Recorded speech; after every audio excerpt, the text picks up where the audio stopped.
Like that, we are back right in front of you, maybe even in your bedroom right now. Oh, For that, I'm sorry. We'll take a step back. Welcome to it. No, you're in our lounge right now. Welcome to our space. We love you so much. We love you so much, guys. How was the weekend? I love how he maintained eye contact with you. I love you too, Gray. I love you, girl. You know, you're officially my work wife. So I am. love, hate, it's all there. It's The all best thing there. about Monday for me is not the fact that we get to wake up the entire country and usher them into the week, Right. but I get to find out what you do on the weekend as well. This And that's is the something thing. I'm definitely looking forward to, because I snuck into some of your stories and hey, now someone is looking absolutely glam, but I'm not going to give away any of the secrets just All yet. right, because, that's fine. Whoa, it's a moment that deserves its own Sure. moment, and we'll be talking about it in just a bit, though. I'm excited. I hope you guys... I'm so excited now to find out what you did this guys weekend. are feeling really good. I can't wait to get into it in just a little bit. So I'm going to have you hold on just a little bit longer. But also, we've got an incredible lineup of performances for you today. yeah. It is a Monday that feels like a Friday. Sal's is in the building, joining us once again. The German South African that's just basically dominating the space. And we can't wait to see what he brought us today. Absolutely. I know there's also going to be some great conversations, especially important conversations. You've seen what's been happening on the roads. Hey, it is dire. The situation out there is getting crazy, and we need to do something, and especially when it comes to the youth and our students. So myself and G-Man are going to take that one on ourselves and see if we can assist you in making the roads a little bit safer, especially for the future. I'm talking about the kids, because they're the ones being affected the most out here. You look after each other. That's the baseline of how it works in this country, and it's a lot simpler than we think. We just got to link up and connect, and we're going to do that for the next 3 hours. We are going to be connected. You're going to have to connect us to the whole world. Actually, I think, Ryle, you're on news duty. I'm taking the responsibility on. Let me get on to that. Please go get our ducks in a row. Busy weekend on the sporting front as well. Sunrisers Eastern Cape, well done. You are the champions of SA20. Tristan Stubbs, absolutely amazing. We'll get into a little bit of that action, a lot of sporting action. In fact, over the weekend, we'll delve into all of that after Ryle has taken us through those news headlines. Thank you so much, Jim. And yes, of course, team, it's time to kick off headlines once again. And we're going to start off with national headlines first. Now, the World Economic Forum will resume hosting its Africa Summit in South Africa in April 2027, ending a 7-year absence. Now, the announcement followed South Africa's participation in the WEF's 56th annual meeting in Davos last week. Now, Tourism Minister Patricia de Lille says the event will further strengthen the tourism and business events sector, which contributes 8.8% to the country's GDP and supports about 1.8 million jobs. Now, she says South Africa is well positioned as a leading destination for major business events. Well, we carry on with national headlines right now and continue to Finance Minister Enoch Godongwana, who says South Africa will take a temporary break from G20 participation this year under the United States presidency, with full involvement expected to resume next year. Now, he says South Africa's influence on G20 matters will continue despite the pause. And according to Godongwana, the US has declined to accredit South African delegations, limiting access to meetings. And he has described the situation as a short-term setback, expressing confidence that participation will normalize under the next G20 presidency. Off from national headlines, we move to international news up next. And Uganda's opposition leader, Bobby Wine, says his wife was hospitalized after soldiers invaded their home in Kampala, partially undressing and choking her while searching for him. Now, Wine, who escaped a previous raid and is in hiding following last week's presidential election, alleges staff were beaten and valuables seized. Now, military authorities have demanded his surrender and threatened him, while human rights groups and international observers continue to raise concern over violence against opposition figures. And the raid underscores mounting tensions and allegations of electoral fraud under President Yoweri Museveni's 4-decade rule. Well, carrying on with international headlines and moving to the States next. Now, President Donald Trump has warned of a 100% tariff on Canadian goods if the country proceeds with a China trade deal that cuts tariffs on electric vehicles and lowers import taxes on Canadian farm products. Now, Trump's comments follow escalating tensions over his Greenland acquisition plans and previous trade disputes. And Canada remains shielded under the United States-Mexico-Canada agreement and the trade deal protecting key sectors. Now, the standoff underscores friction over trade, sovereignty, and alliances, with Canada seeking closer ties to China, while US-Canada relations face heightened economic and geopolitical pressure. Well, I don't know if you saw the crazy action that went abroad and happened over the weekend, especially when it comes to Alex Honnold. The man did something crazy, and let's talk about it right now. Now, American climber Alex Honnold, he has inspired the world by free soloing Taipei 101. That's Taiwan's 508-meter skyscraper, named Taipei 101 for the number of its floors, without ropes or safety gear, completing the ascent in just 1 hour and 31 minutes, and more than halving the previous record. Now, fans cheered from windows as he climbed while he was relieved, but proud wife greeted him at the top. Now, Honnold is already legendary for his historic El Capitan climb in Yosemite, a vertical 900-meter granite wall that he scaled solo in under 4 hours. But once again, his courage, skill, and determination had left the world in awe, showcasing adventure at its most daring and inspiring. Well, on that inspiring note, I hope I keep the energy going right now, because G-Man has the latest when it comes to all the inspiration from the world of sport.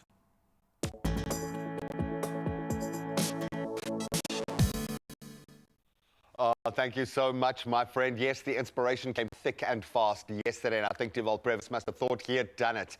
An unbelievably good century there. Sparkling, in fact, lifting the Pretoria Capitals to 158 for sevens, but step in Tristan Stubbs. He produced a captain's knock, leading the Sunrisers Eastern Cape to a dramatic 6-wicket win in their SA20 final, played out at a sold-out Newlands. Loved seeing that.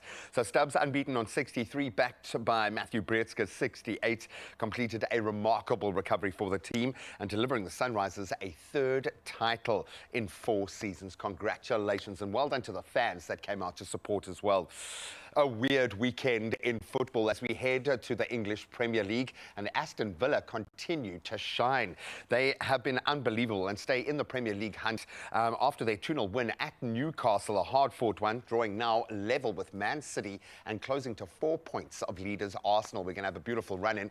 So the Gunners' advantage was cut after Man United handed them their first home defeat, winning 3-2 at the Emirates. That while Liverpool lost ground in the race after losing 3-2 to Bournemouth. Now let's get back into the rugby, and again, strange tale of the tape to tell. The Bulls staged a dramatic comeback to beat Edinburgh 19-17 for their first URC win in Scotland, while the Lions, they earned 3 points from an entertaining 24-all draw with Ospreys in Wales. But down in Cape Town, the Sharks, they finally came good. They delivered a major statement by overpowering the Stormers 30-19 to end their very long URC drought at the DHL Stadium, and again sold out. So well done to the fans for representing as well.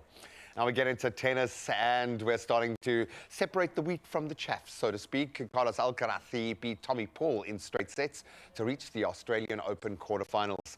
That while Yannick Sinner overcame heat issues, and American Elliot Spitziri as the Rod Laver Arena roof was closed under extreme heat conditions. We always expect it.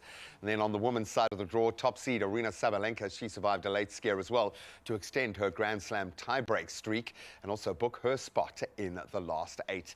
We'll chew on a little of that SA20 excitement in just a moment. I see the team is stepping in, so we'll relive some of those moments. But right now, let's see what the weather is going to hold for this beautiful Monday morning.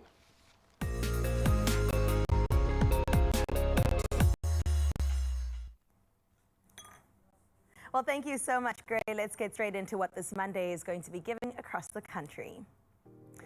We get started out in Polokwane, where you're starting off your week with rainfall expected a bit later in the day, with 17 as your low and making its way up to a nice warm 29 degrees today, with light winds expected from the southeast.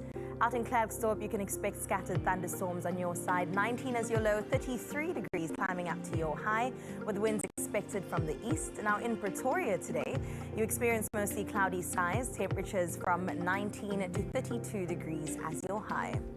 Well, from Pretoria, we move over to Johannesburg, where today you'll experience mostly cloudy skies with scattered thunderstorms. 17 is how you start. 29 is the peak of today, with winds coming through from the northeast. Out in Mbombela today brings cloudy skies with light winds from the east, with a 19-degree start and it working its way up to 29 degrees as your high today. Out in Bloemfontein today brings mostly sunny weather with light winds from the northeast. 16 is how you start, but it works its way up to a scorcher, nice 34 degrees for you. Out in Richards Bay, on your side you'll experience partly cloudy skies with a low of 23 and a high of 31 degrees. Strong winds are coming through from the northeast as well. In Durbs, today you can expect mostly sunny skies with warm conditions. 23 as your low, 31 as your high, with winds from the southeast. Well, in Mthatha, today you'll experience afternoon thunderstorms. Temperatures will start with a low of 20, and then reach a high of 39 degrees today in Mthatha, so please brace yourself. Out in Cradock, you can expect mostly sunny conditions on your side, 19 as your low, and then a 41-degree high for your parts, but strong winds are coming through from the west, which I'm sure is welcomed. Ebeja, 19 is your low, 29 degrees is your high. Pleasant conditions all the way around in GQ today. Out in Gorgeous George, today brings partly cloudy conditions, temperatures starting at 16 and working its way up to 26 degrees, light winds coming through from the south for you.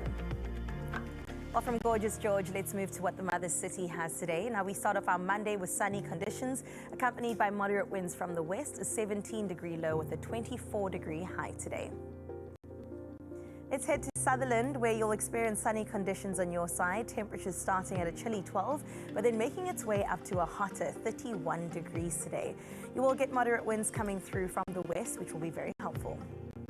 Out in Kimberley, today brings mostly periods of isolated thunderstorms to your side, starting out with a 22-degree low and then getting a high of 37 today. And last but not least, Miss Uppington, you're up next, where today you'll experience sunny skies accompanied by moderate winds from the northwest, 23 as your low and 40 degrees as your high. You know, it's a crazy Monday when Uppington's not even the hottest place that we have in South Africa. But let's get into the sunrise view of this hour. I'm so excited to bring you this masterpiece shared. This is Jan from Balito out in KZN. Yes, you can experience 31 degrees, but Jan, you said, you know what? The beauty in that is still very apparent. And thank you so much for capturing this absolutely breathtaking morning view. In fact, I hope you took a morning dip and spent some time in the ocean today, considering the great weather that you have on your side. And thank you so much for sharing your morning view with us. As you know, Expresso fam, we still have 7 o'clock and 8 o'clock to get into. So prepare those photos. If you haven't already, snap away and send it through to our WhatsApp line. But now that the gents are standing by, let's see what the rest of the show has for us.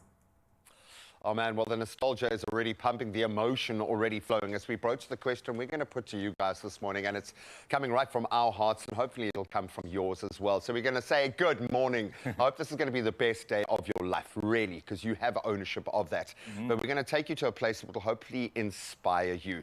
The incredible late Talik Peterson and the great David Kramer have recently won the Freedom of the City Award. Our gorgeous friend was there to witness this amazing moment, but we thought it would be a great opportunity to share some of those moments that we have had collectively, and it's amazing. As soon as we say either of those names, you can just see people going, oh, okay, wow, light bulb moment. My entire life just comes alive, and there's so much real nostalgia for me.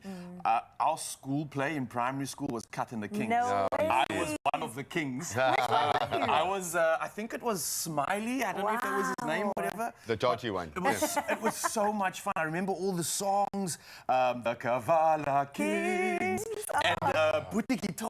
You could judge any man by the way he treats his shoes.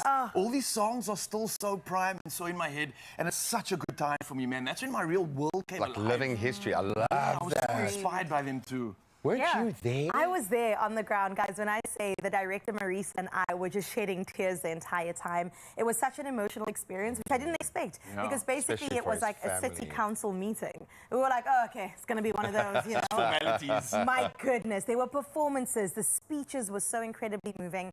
And then you realize, like you said, the history that we get to embrace. So David Kramer is probably in his 70s right now. Of course, Tali Peterson no longer with us, but his family is. And on his behalf, they were there too. But yes, Cut in the Kings. If you think about District 6, the musical as well, and all the other incredible performers. Jodie Abrams passing through the school of the two of them. The Emo Adams and Lukman Adams as well. Absolutely. Alistair Isabel too. So well, I get goosebumps just thinking about it. It's a living history and a form of culture that exists around us right now because of what these two individuals did. The mark they've made is incredible. So please, what mark did they make in your life? Maybe it's a play that you're currently doing at school. We'd love to see clips of it. We want to hear from you this morning. 063 036 9649. She promised us an exciting weekend highlight. I promise you mine is going to be the most boring you have ever seen in your life. This weekend. I know mine are going to be great, man. We'll see you now.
It's my feel-good breakfast show. Welcome back. It is your feel-good breakfast show. And yes, we are going through our weekend highlights right now. First and foremost, I hope that you had a fantastic weekend. I really hope that you enjoyed yourself. In the Mother City, the weather was great, so hopefully you got outside too. But we'll get started in the room. I'm going to go with, let's see, Ryle, you're up first. Thank you very much. Lots of adventure, of course, and lots of movement. I've obviously tasked this year with just moving, using this vessel and playing as much as I can. So started off the weekend with a mad paddle game. It was super intense. We played at the bay and it was just a whole lot of fun. I'm playing with some coaches. Are you winning money yet? Are we in the game, dude? Come on. We're getting there. But it was an absolute joy and that really just kicked things off. Straight from there, I went and cooled off by taking Hanley Prinsloo's mask that she blessed me with. Oh, yeah. And I went to go test it out in the ocean. So went for a snorkel with Mal and a few friends of ours as well. Went down to the beach. This was us actually messing around in the morning at the beach. Where is that, dude? That's at Muizenberg. This is at Long Beach. So this is us walking into the water at Long Beach in Simonstown. And how was the snorkeling there? It's so beautiful. If you want to test snorkeling out for the first time, head over there because there's not a lot of waves. The ocean's quite chill. This is me going from the shore all the way into the water, and you can literally see from the water down. It was such a beautiful view, and there's so many little kelp forest sections that you can explore. I was going to ask, because it's like a whole little wildlife of its own there. Yeah. Admiral Beach is just like around the corner. It's a secret spot, but there's shy sharks there, there's blennies, there's so many incredible... Did you ever see the shy sharks? I saw one of them actually. And it wasn't that shy then. Wasn't as shy, a little bit confident that morning, but a whole lot of fun. And then, the next day was just training at Gaia, which I absolutely enjoyed. It was like a women's only class. It was really cool to see the women just doing their thing. And then I also had a lot of fun just enjoying the weekend myself. So we went to the beach. That picture you saw earlier was myself getting back into life-saving. I thought I'd wipe the cobwebs off and try and move for a little bit. Okay, and after being spied from last week's comp. So this was a few of the OGs here, just doing some beach flags. Went to go watch one of the events as well, which was a lot of fun and supported a mate Carlton. But one of the craziest things that happened this weekend was we went to go see a dog that we might actually adopt. Oh, really? Another one. Yeah. husky. Another husky. Gotta This be. is another rescue as well that's needing a home very soon. Wow. And myself and Mal like almost had our hearts broken when we saw this animal. So beautiful. That's Halo, our current On the- husky on on the the- left, on and the the new left. one that we are hoping to maybe adopt on the right. Piercing blue eyes, How beautiful old? demeanor, about 7 months old, so still puppy face. Yeah, and we have a weakness for huskies. They're like a proper kryptonite for us. So you might see another one. No, but they also need each other, dude. I've realized with rescuing the Right. third Dachshund now, when you introduce them into the pack group, everything's cool. This is They my look hope. after each other. They bring each other onto the same level. So hopefully we grow the Completely. family. That's the hope. And that was the weekend. A whole lot of everything. And let's see what happens in That's town to awesome. town. How exciting! Okay, you've got to keep us up to date I with will, everything. I will. But I also heard or saw that you were in a magazine. A magazine? A magazine? Me? Why? Look at that. No, this is something for later. This is a little Oh. inspiration for later. We were talking about the Met, and I was asked to send some stuff through for the week. So I think this just got mixed up in the pile. But that Okay. is something you guys can look forward to in the week. We'll be showcasing some of our Met looks. But that is something I was to going look to say, forward did to you have because like a private Met party that none of us Like knew a about? pre-party Come on, for dude. Yeah. everybody. You weren't invited? No, it's a little bit it's of this it. weekend, so Yeah. that makes sense that we're building up to it. We are hyping. So you guys can look forward to those pictures. I think that was just someone jumping the gun for a little bit later's hype. Are you going to do the Met? Are you going to I do don't it? know. I'm proper? thinking about it, man. The schedule's so hectic this year, and with life saving taking over my weekends, I don't know. We'll see. Hopefully. Someone might need saving at the Met. I'm just saying. Just saying. I'll rip for you guys. Don't worry. Listen, let's talk more You're about the okay. weekend, guys. All Who's right. next? Me, you. Do it. Yours is far more exciting. we Okay, ready no, for I'm going to go Chris's? first. No, because know if we if do Chris's. Yeah, G, you if go this first, doesn't man. go out, I don't know. The whole country Okay. might not be able to continue with their week without getting this update.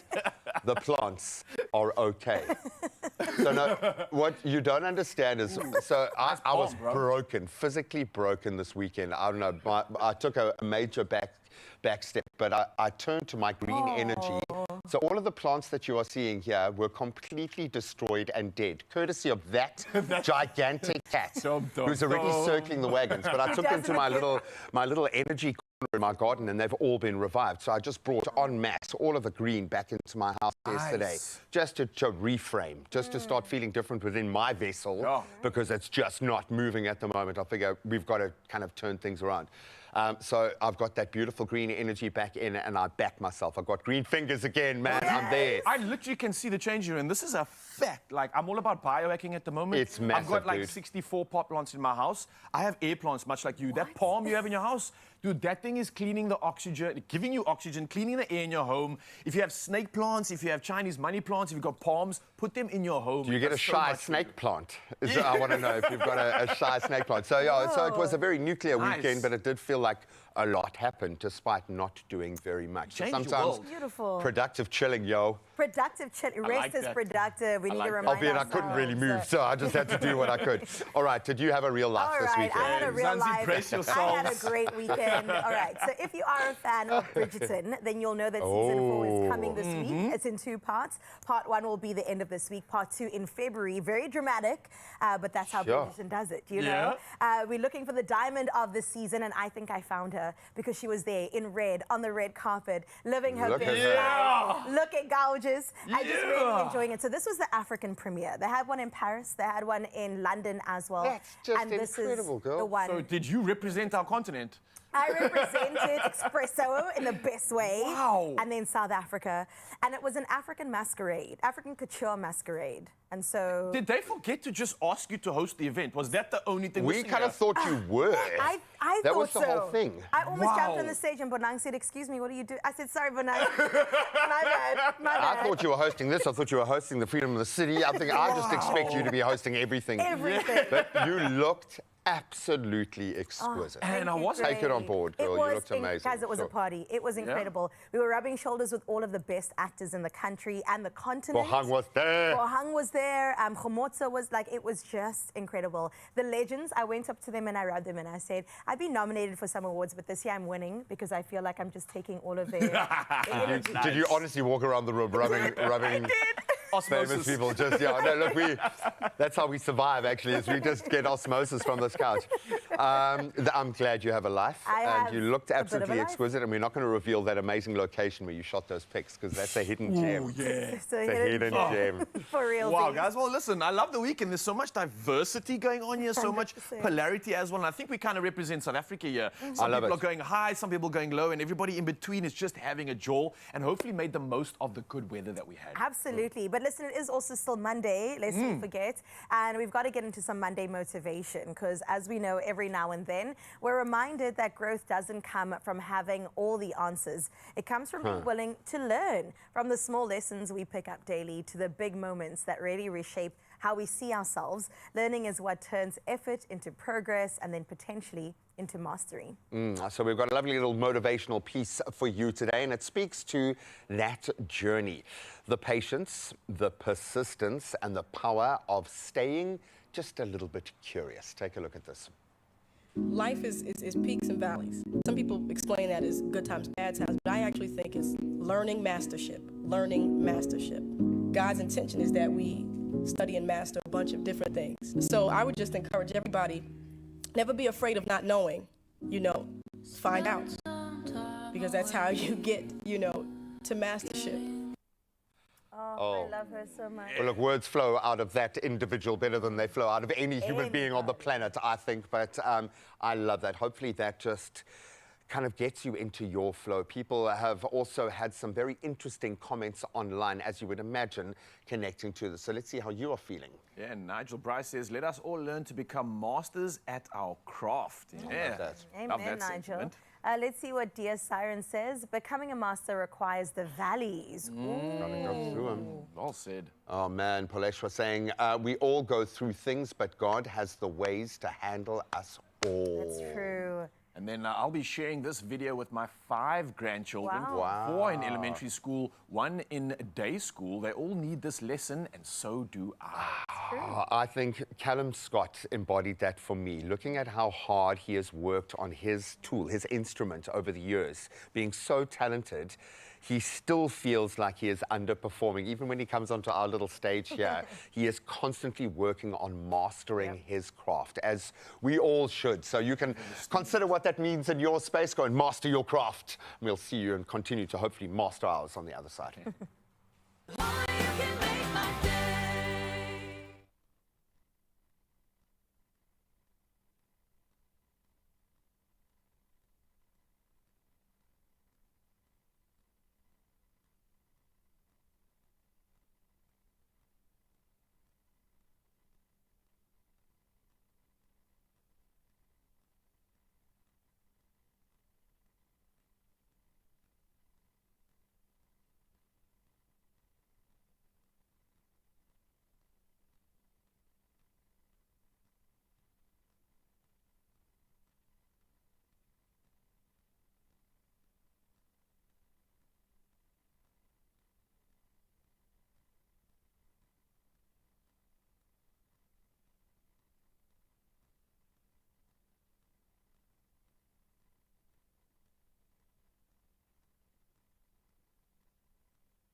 Welcome back and well done to all of the players and the management and all the supporting staff for the SA20 teams in South Africa. You have delivered one of the best tournaments we've ever seen on local shores.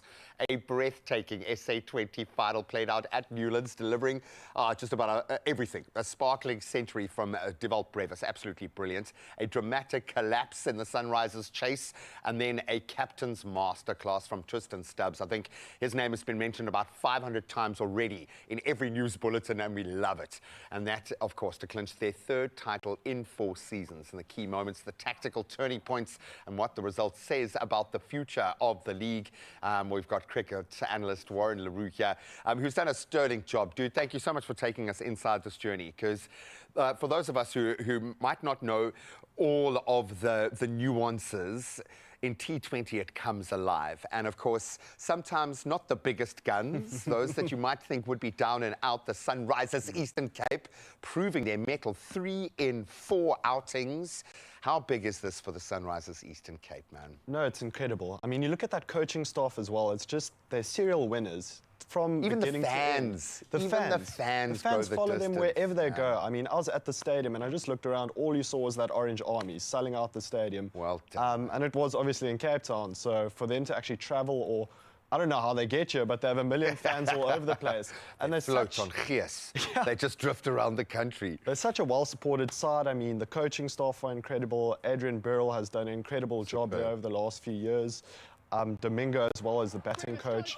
And they just look like such a well-composed side. They never seem to be under pressure when they're 4 wickets down for 48. Yeah, even when they have a mini crumble, they seem to find their way. Yeah. Let's take a step back and just give Devalt Brevis a big hug this morning. He must have felt he had done enough, man. That was one of the best T20 innings I've seen. Absolutely. And I mean, going back to Cape Town, because he was playing for MI Cape Town last year, and I mean, there was a lot of pressure on him last year about his performances. To go back to Cape Town, score a century for Pretoria, he's where he actually grew up in Pretoria. It was absolutely remarkable to watch such a composed innings. And just, he was battering that ball. I mean, I was sitting there live watching it in awe because, I mean, they lost those 2 early wickets. And then you were thinking, okay, you might need, Brevis to calm down. Someone's going to have to step up. And he just stepped up to the biggest extent. I mean, he wasn't even knocking 1s and 2s. He was just hitting 6s for fun. I love it. And when they went through the little montage of some of the biggest hits, we've seen some massive shots here. When you're clearing South African stadiums, I know the boundaries are getting smaller. Yes, we were clearing stadiums. So I don't think we need the smaller boundaries, guys. Let's give our fast bowlers the boundaries they deserve, please.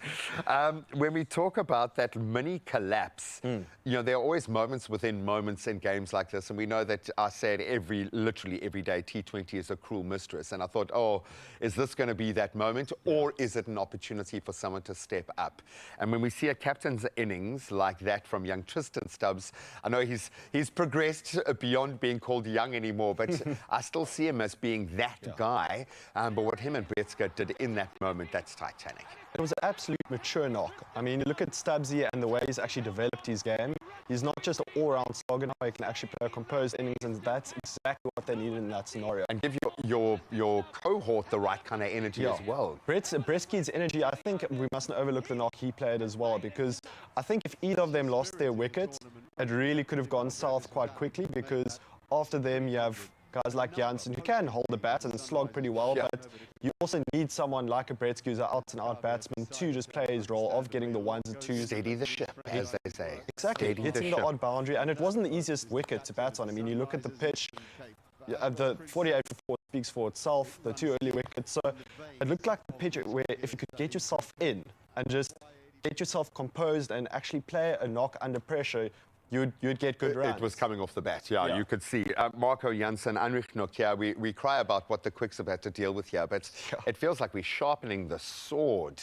So much value to be had in this format of the game for our Quicks. I know our slow bowling has come on leaps and bounds through the format, but there's something about being able to bowl the way that we can at the death, get those crunch moments, apply pressure during a power play. It works for South African cricket, man. And the thing is, everyone speaks about it being a batter's game. That's probably why we're here talking about Brevis and Stubbs and the incredible knock they played. But we have to take our hat off to that bowling performance as well, because I mean, look, they hit the winning runs, and you're going to say that, you know, they won the match, but let's not overlook Nokia, what he also did in those final few overs. The death bowling was remarkable, also from Janssen. The two of them, to restrict them to 158 when it was looking like 180, 185-ish at a stage when Brevis got going. That's actually where they won the game. Ultimately, that's the difference. That's exactly where they won the game. One name I'd like to mention, Quinton de Kock, who was retired all of a couple of years ago, if not a year ago, to put in the Player of the Series performance. Exquisite behind, how often do you say a wicketkeeper is exquisite? But the kind of catches he was taking was champagne cricket, just on another level, batting brilliantly. He seems to like to captain. This is why I say this is good for South African cricket, man. And, I mean, look, the World Cup's a month away, and you're looking at all of this talent. I think there would have been a bit of pressure on Stubbs because, I mean, he wasn't in the squad, now he's been included in the squad. But to play that knock right as the World Cup's about to start, you couldn't have timed it better. And you're looking at a guy like Brevis, who's probably going to bat 4, I'd imagine. He's cementing that number 4 role. So if you have Brevis at 4, maybe Stubbs coming in at 5, you have that power game, and then you have Stubbs. And they've proven they can steady, but they can also shoot when they need both of to them shoot. can. Oh, So, buddy, thank you so much. You've been Graham, superb. always a You've pleasure. been absolutely Thank you. amazing this season. And most importantly, well done to the Sunrisers Eastern Cape. Congratulations, the champions of SA20. Well done. I love it, man. Well, let's continue down the avenue of sports, baby. If you are looking to shake up your fitness routine and just try something that builds some strength, some confidence, and serious cardio power, boxing might just be exactly what you need. So joining us this morning is boxing coach Franca Kirby, who's taking us through an essential boxing basics to get you moving, grooving, feeling strong. So good morning, and thanks for being here. Good morning, Carissa. How are you? I'm so good, and I'm so ready to get the body moving in a different kind of way, Yes, right? yes. All right, so where do we begin? Okay, we're just going to start with a short warm-up. Sure. Just going to go 8 on each of our limbs. 1, 2, 3, 4, 5, 6, 7, 8. 1, 2, 3, 4, 5, 6, 7, 8. Our legs. 1, 2, 3, 4, 6, 7, 8. 1, 2, 3, 4, 5, 6, 7, 8. 4. 1, 2, 3, 4. 1, 2, 3, 4. 1, 2, 3, 4. My kind of warm-up. Oh my gosh. 1, 2, 3, 4. Nothing hectic. 1, 2, 1, 2, 1, 2, 1, 2. Okay, in our stance here, we're not going to do the jump. We're just going to, on our heel toes like that. Let's do that for 60. All right. Please join us at home, Expresso fam. We want to get the blood flowing. We want to make sure that we're feeling good and prepared for our Monday as you prepare for work and school. I think this is the perfect way to get going. Whew, I do already feel Shake your myself heating up limbs. a bit. You warm up your, speed up your heart a little bit. Okay, you can slow down. Our stance is shoulder width apart. We take our right leg back and then just drop our knees. We're loose here. Yeah. Bring our legs, our arms up here. Sure. This is to obviously protect our face, just below your eyes. Below my eyes.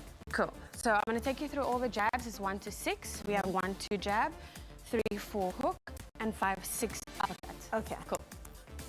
1, 2, 3, 4, 5, 6. Very important to keep our core engaged. That's how you start feeling the workout. Okay. Cool. 1, 2, 3, 4, 5, 6. 1, 2, 3, 4, 5, 6. Okay, we're gonna go 8 on each of the jabs. Okay. 8 on 1, 8, 2, so forth. All right. 1, 2, 3, 4, 5, 6, 7, 8. I think I confused you there. I Okay. caught up. Don't worry. I caught Cool. up. I caught up. So we're gonna continue 8 counts With on the 2. other, Yes. okay. Are we supposed to envision anyone when we're doing this that's in front of us? If you want to, yes. Some mornings it is me envisioning something, and some mornings it's just to psych myself up. Right, Let's just go. to get into yes. it. So we're gonna go now 3 hook. 6, 7. Next 1, 2, 3, 4. Uppercut. 1, 2, 3, 4, 5, 6, 7, 8. It doesn't look like much, but man, I'm feeling this. 4, 5, 6, 7, 8. I think when you have the form correct, you start feeling it because you have to keep your core engaged, your Right. shoulders are back, and the power of your punch comes from your shoulder. So when you throw it here, It's not like a loose one. Yes, you have to control the punch. Right. Cool. So I'm going to count it out. 1, 2, 3, 4, 5, 6. 1, 2, 3, 4, 5, 6. And then I'm going to start mixing it up to see if I focus. I feel like you need to stand a bit forward so I can see what you're doing. Okay. 1, 2, 3, 4, 5, 6. 1, 2, 3, 4, 5, 6. 3, 2, 3, 2, 3, 6. We go 1, 2, 3, 6, 6, 2. I love this. That's I'm what with I you. love. That's what I'm I with you. love. My arms are moving, and that's all that matters right now. Awesome. All right. Okay, so in boxing, the stance here is to keep you light on your feet. I know the movies you watch, the coach is always like with that's for coordination. So if we're here and we go with our box like this, we're grounded, but we're able to get the punch here. Loose. Cool. So we're just gonna go 1, 2, 3, 2. Okay, let's try it. 1, 2, 3, 2. 1, 2, 3, 2. Yes? Okay, can I see you do it? No, you can't. You absolutely cannot. Okay, wait. I believe so, in you. 1, 2, 3, 2. 2. I confused myself. 1, 1, 2, 3. Here. 2. Yes. Okay. Yes. Yes. Okay. 1, 2, 3. 3 swing. here. 3's Yes. here. It also comes not like this, but you keep it strong in your arm, and because it's a hook like this, keep your arm at a good 90. Come through here. Through. Yes. Okay. 1, 2, 3, 2. 1, 2, 3, 2. I did uppercut. 1, 2. So did I. 1, 1, 2, 3, 2. 2. 2. 2. Yes. Okay. 1, 2, 3, 2. 2. 1, 2, 3, 2.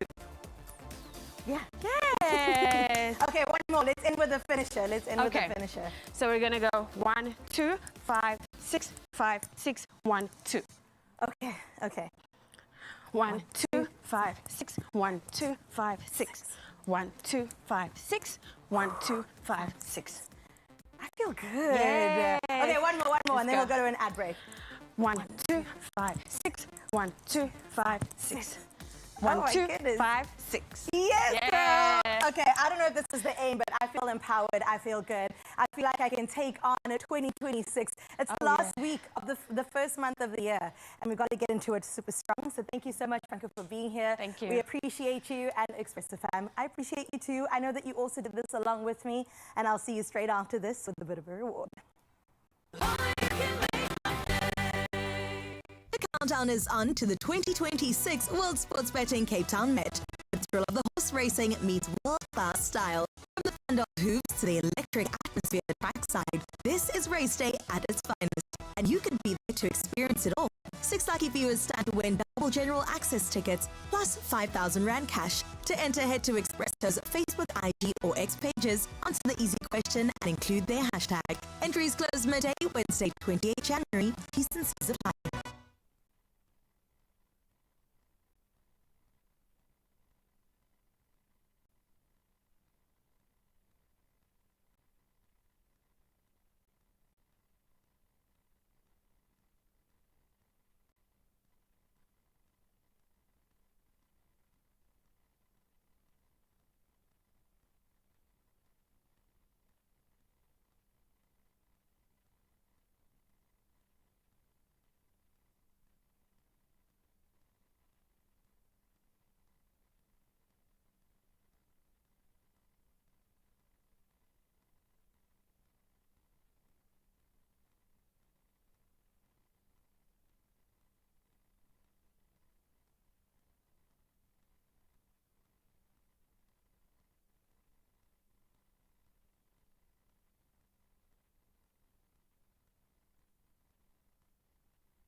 Oh, Oh, yes, Mzansi, welcome back to your Feel Good Breakfast Show. And I think after this conversation, y'all are going to feel real good. Now, this week, we take into the socials to tell you all about what's trending. And we've got a powerhouse. We've got a crew here that does Guijo a cappella. It's a group from Cape Town High School. And they record their videos during school breaks. Now, they sing the Guijo genre because that's part of their culture. And each video posted online gets over 150,000 views. Now, before we even chat to these young superstars, let's take a look at what's hyping up Cape Town and the rest of the country right now. Let's check it out.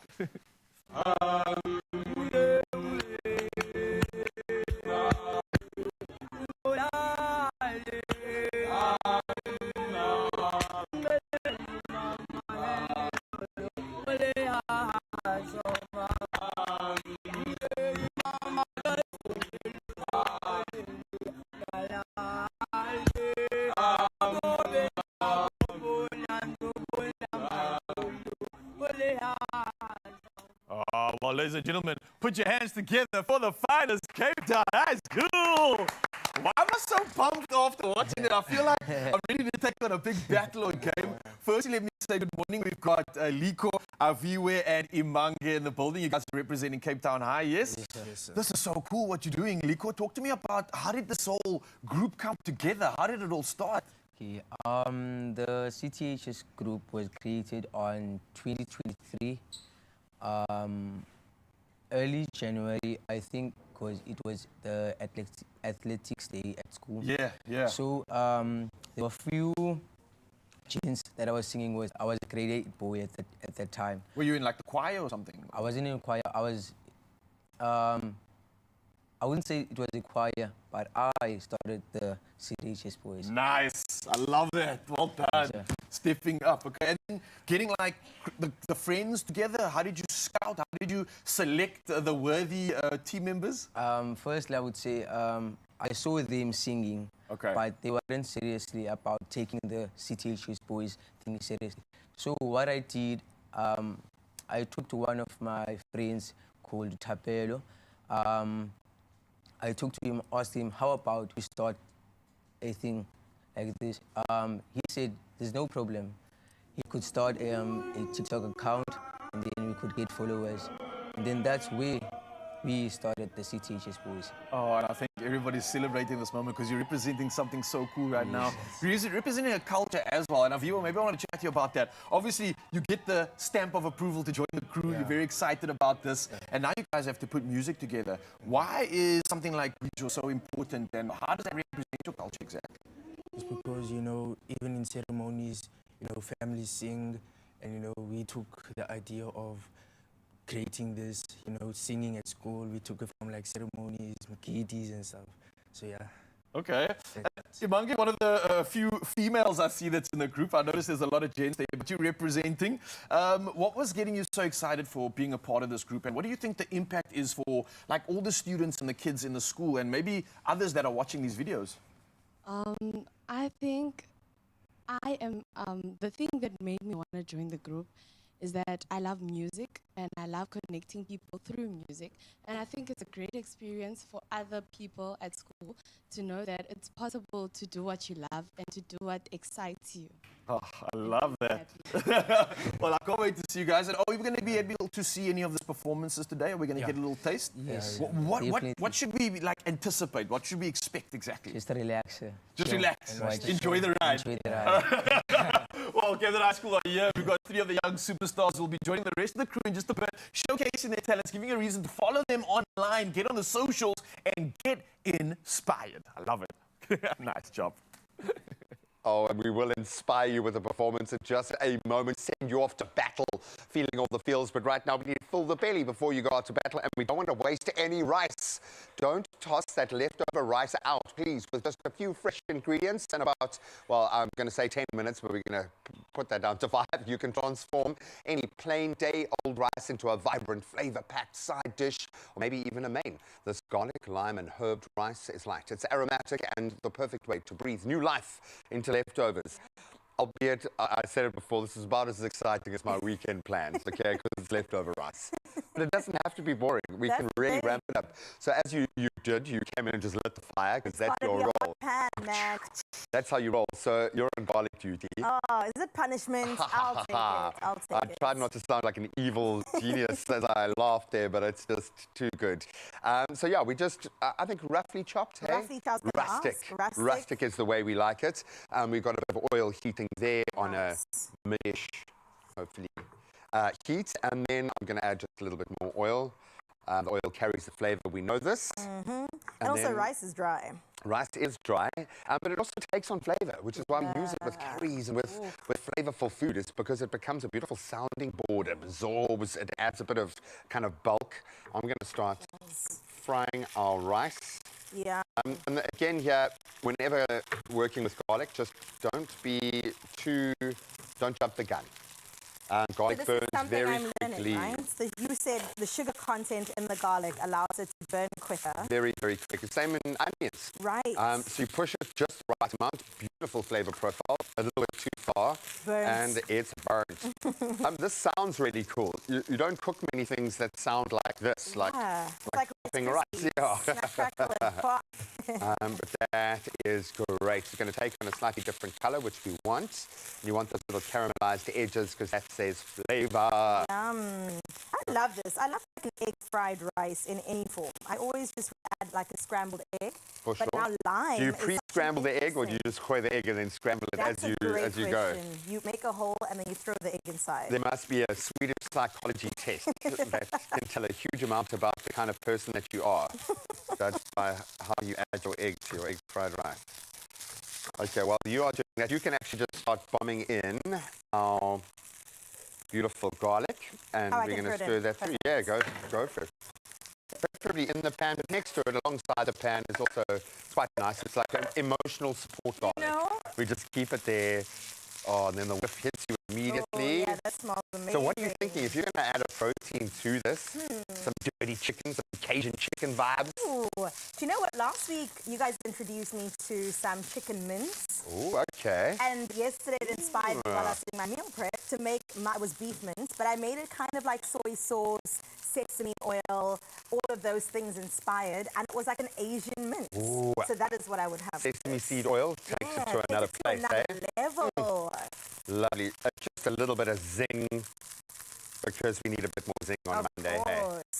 And this is this like a trick line that doesn't squeeze through? There's nothing coming out. There we go. Fine, the zing will do. And have a little bit of fun with your significant other in the kitchen as well. Yeah, we don't want too much, but just to add a little bit of that Asian flavor profile. A little bit of fresh herbs. Which herb is that herb? It's mixed herbs. Okay, nice. Okay, we don't judge in our kitchen, and a little bit of salt and pepper. I'm going to put all of that in there. Because coriander in here would be... Okay, and then I think you can even turn off the heat. Okay. At least my hand smells like lime and not garlic this morning. Thanks for that little freshness. Oh, but how wonderful does that smell? It smells so fresh, actually. Something like this, you could take in like a barbecue, some smoky paprika vibes. Yes. If you're going to introduce a chicken protein. Is that what you would use, chicken? I don't know. I mean, you can make enough. There's enough here for probably every meal this week. We can do chicken, steak, bit of mushroom. A mushroom? I've been loving mushrooms at the moment. I love that. Mushroom. I'll tell you another thing I've been doing. I don't know what the official name is, but I take a skewer and then I take some chicken pieces and I put it on the skewer with like peppers in between. Sure, it's like a kebab. Kebab, right, of course. Like a kebab. Now you've made me insecure. I invented something. Do you know what I've just realized? I left a tray of 12 of the most beautiful mushrooms in my oven last night. We didn't eat them. Great. I guess breakfast is sorted then. Oh man, it's going to be a lot of garlic. It's going to be a lot of garlic. Maybe you want to add some leftover mushrooms. Mushrooms would be great in here. It's so meaty. Meaty, that umami-ness. So I think you are winning. It's a simple flavor combination. Don't waste your rice. Fry it up, add a bit of that caramelization, a beautiful, gorgeous looking. I'm going to make you smell this as well. A bowl aside. Wow, right? That is lovely. So you can let us know, how would you be inspired by leftover rice? Let us know if you've got great hacks to refresh that rice, maybe the right kind of protein for this flavor profile. We'd love to see.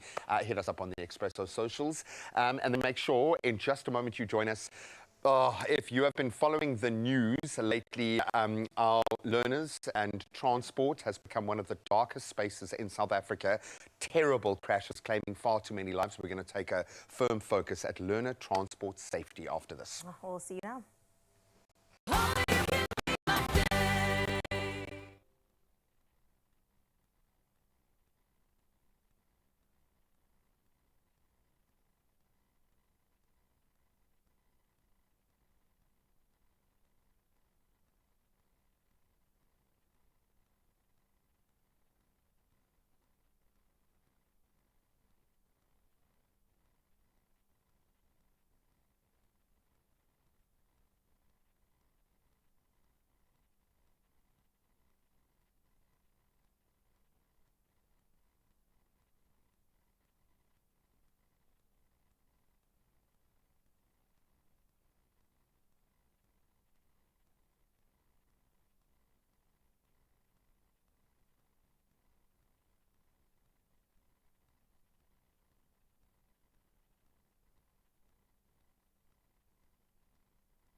Hey, you beautiful people. Yeah, I'm talking to you. Welcome back. It's your Feel Good Breakfast Show. We've got a couple minutes towards the hour, but we thought, hey, let's bring you some official headlines first and get you plugged in on the latest. So I'm going to do just that and start with national headlines. Now, the Health Department has reassured HIV patients that the country is not at risk of running out of antiretroviral medicine, despite 2 suppliers under the current tender entering business rescue.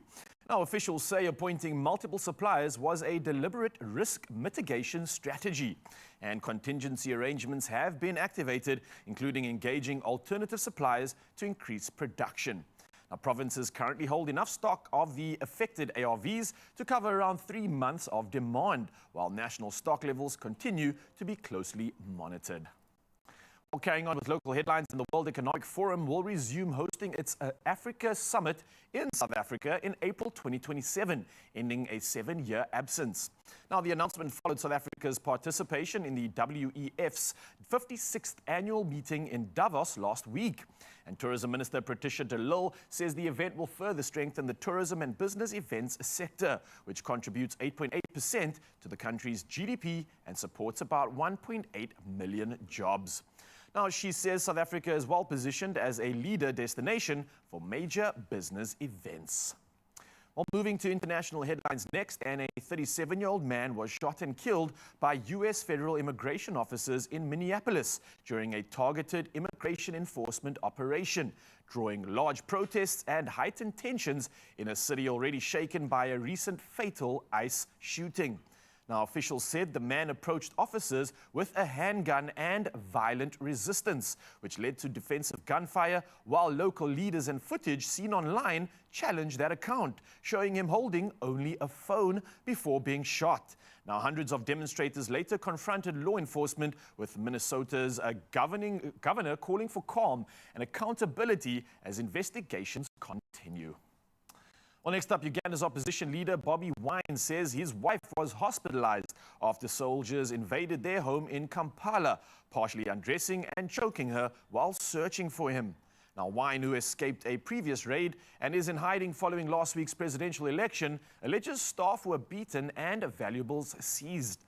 Now, military authorities have demanded his surrender and threatened him, while human rights groups and international observers continue to raise concern over violence against opposition figures. Now, the raid underscores mounting tensions and allegations of electoral fraud under President Yoweri Museveni's 4-decade rule. Well, lastly, pop royalty is striking a heartwarming chord as music's biggest names rally behind Music Cares, a charity supporting artists in times of need. Now, he signed a Taylor Swift acoustic guitar themed around the Tortured Poets Department is already drawing an $8,000 bid, turning fandom into generosity. And Mariah Carey, the 2026 Music Cares Person of the Year, has added sparkle with standout memorabilia, while rising stars like Chappelle Roan and Sabrina Carpenter join legends from Quincy Jones to Cher. Now, with the star-studded gala in Los Angeles later this month, the auction proves that when music gives back, everyone sings in harmony. Now, every bid becomes a lifeline, funding mental health, recovery, and financial support. Well, let's see, you needed all the support when it comes to all things sport, and here's G-Man with the latest.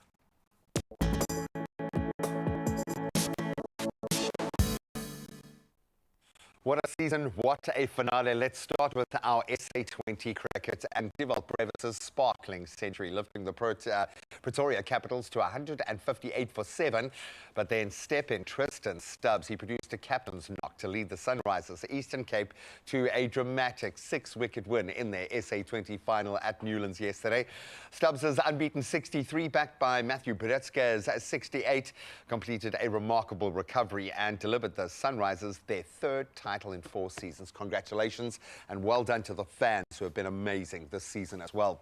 Now let's get into some English football, and what a season again. Aston Villa, they've stayed in the Premier League title hunt with a 2-0 win at Newcastle, drawing level now with Man City and closing to just 4 points behind leaders Arsenal. So the Gunners' advantage was cut after Man United handed them their first home defeat, winning 3-2 at the Emirates, while Liverpool, they also lost ground in the race after losing 3-2 to Bournemouth. Now we can turn to rugby and back into URC action this weekend as the Bulls came good. They staged a dramatic comeback to beat Edinburgh 19-17 for their first URC win in Scotland. That while the Lions earned 3 points from an entertaining 24-all draw with the Ospreys in Wales. But down in Cape Town, derby action, well, the Sharks delivered a major statement by overpowering the Stormers 30-19 in front of a sold-out crowd as well to end their very long URC drought at the DHL Stadium. Now let's get back into the year's first tennis Grand Slam, and Carlos Alcaraz, he's booked his spot. He beat Tommy Paul in straight sets to reach the Australian Open quarterfinals. That while his new old foe, Jannik Sinner, overcame some heat issues, and American Elliot Spezzeri at the Rod Laver Arena when they had to close the roof, in fact, under extreme heat conditions.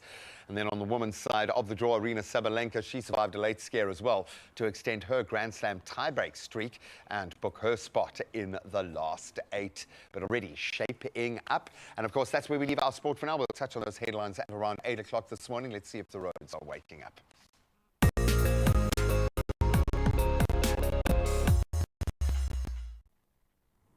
Thank you so much, Gray. Let's have a first look at your traffic for this Monday morning. Now we get started out in Cape Town, out in Athlone, where traffic is heavily congested, and that's along the inbound at the ramp to J. Scherwel Drive. Now, if this route is part of your morning commute, do allow for some added travel time and practice some patience out there.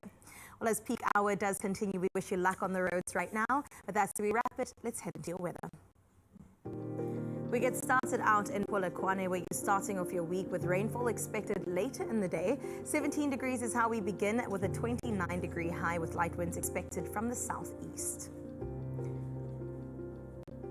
While from Polokwane, we're headed to Klerksdorp next, where you could expect scattered thunderstorms for your region. Let's start off with a 19-degree low and work its way up to 33 degrees as your high, with winds light that are expected to come from the east. Moving to Pretoria next, where you can experience mostly cloudy skies. Now, temperatures range between a low of 19 and a mid 32 degrees as your high, with light winds expected to come from the east. Out in the city of Gold, Johannesburg, today you'll experience mostly cloudy skies with scattered thunderstorms. Temperatures are ranging between that low of 17 and climb its way up to 29 degrees as your high today, with light winds coming from the northeast. Well, let's move over to Mbombela, where today brings cloudy skies with light winds also coming through from the east. Our temperatures will start off with a low of 19 and reach a high of 29 degrees today. Then we move over to Bloemfontein, where today brings mostly sunny weather conditions with light winds coming through from the northeast. It'll also bring you a low of 16 and peak at a high of 34 degrees Celsius today.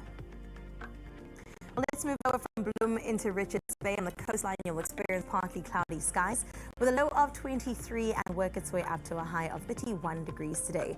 And there will be some strong winds expected coming through from the northeast.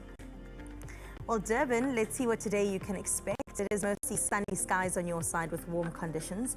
Temperatures will start off at 23 and then work its way up to 31 degrees today. Winds are going to be light coming through from the southeast.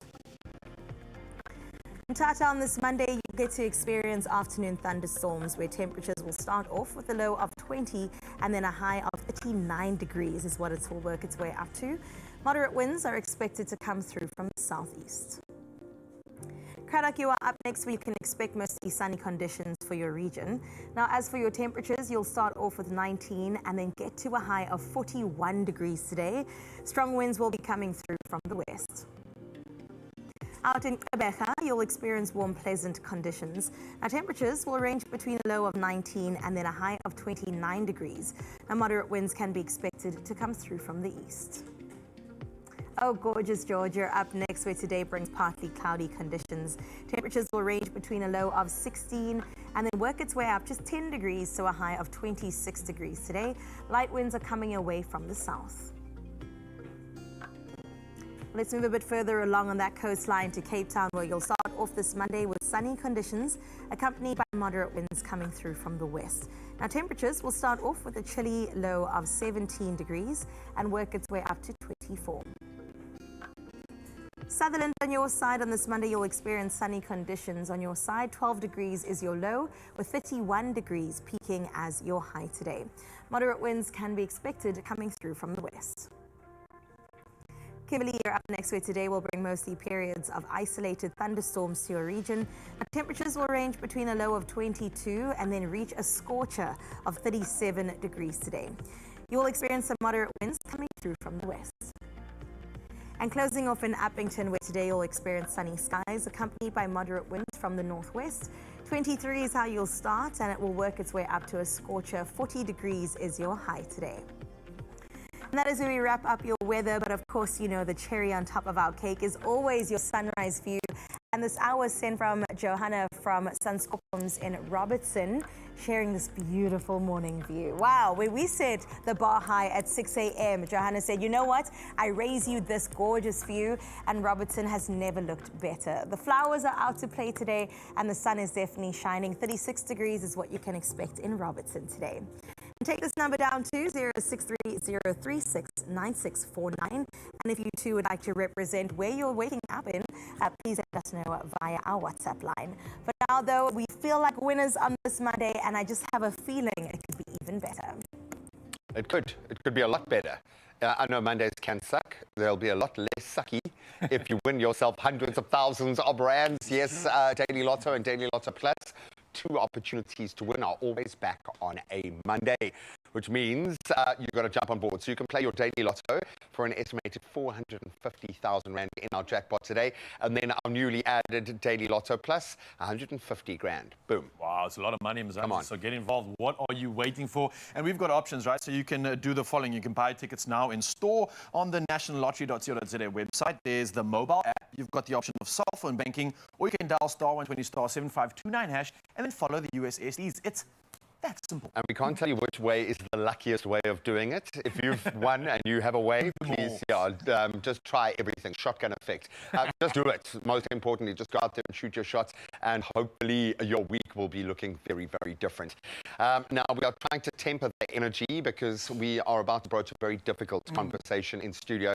This year has already been rocked by the tragic loss of young lives. We're going to hone in on scholar transport, some of the terrible accidents that have happened and what needs to happen to shift that needle. Something needs to change, and I don't think it's a simple answer either. Absolutely, G-Man. So hopefully you can weigh in on this conversation, can be a part of it. It's hopefully one that can protect our children and our future. So don't go anywhere, of course. We'll see you after this.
Mzansi, welcome back. Your Feel Good Breakfast Show, and hopefully after this conversation, we'll feel good enough to make some impactful changes.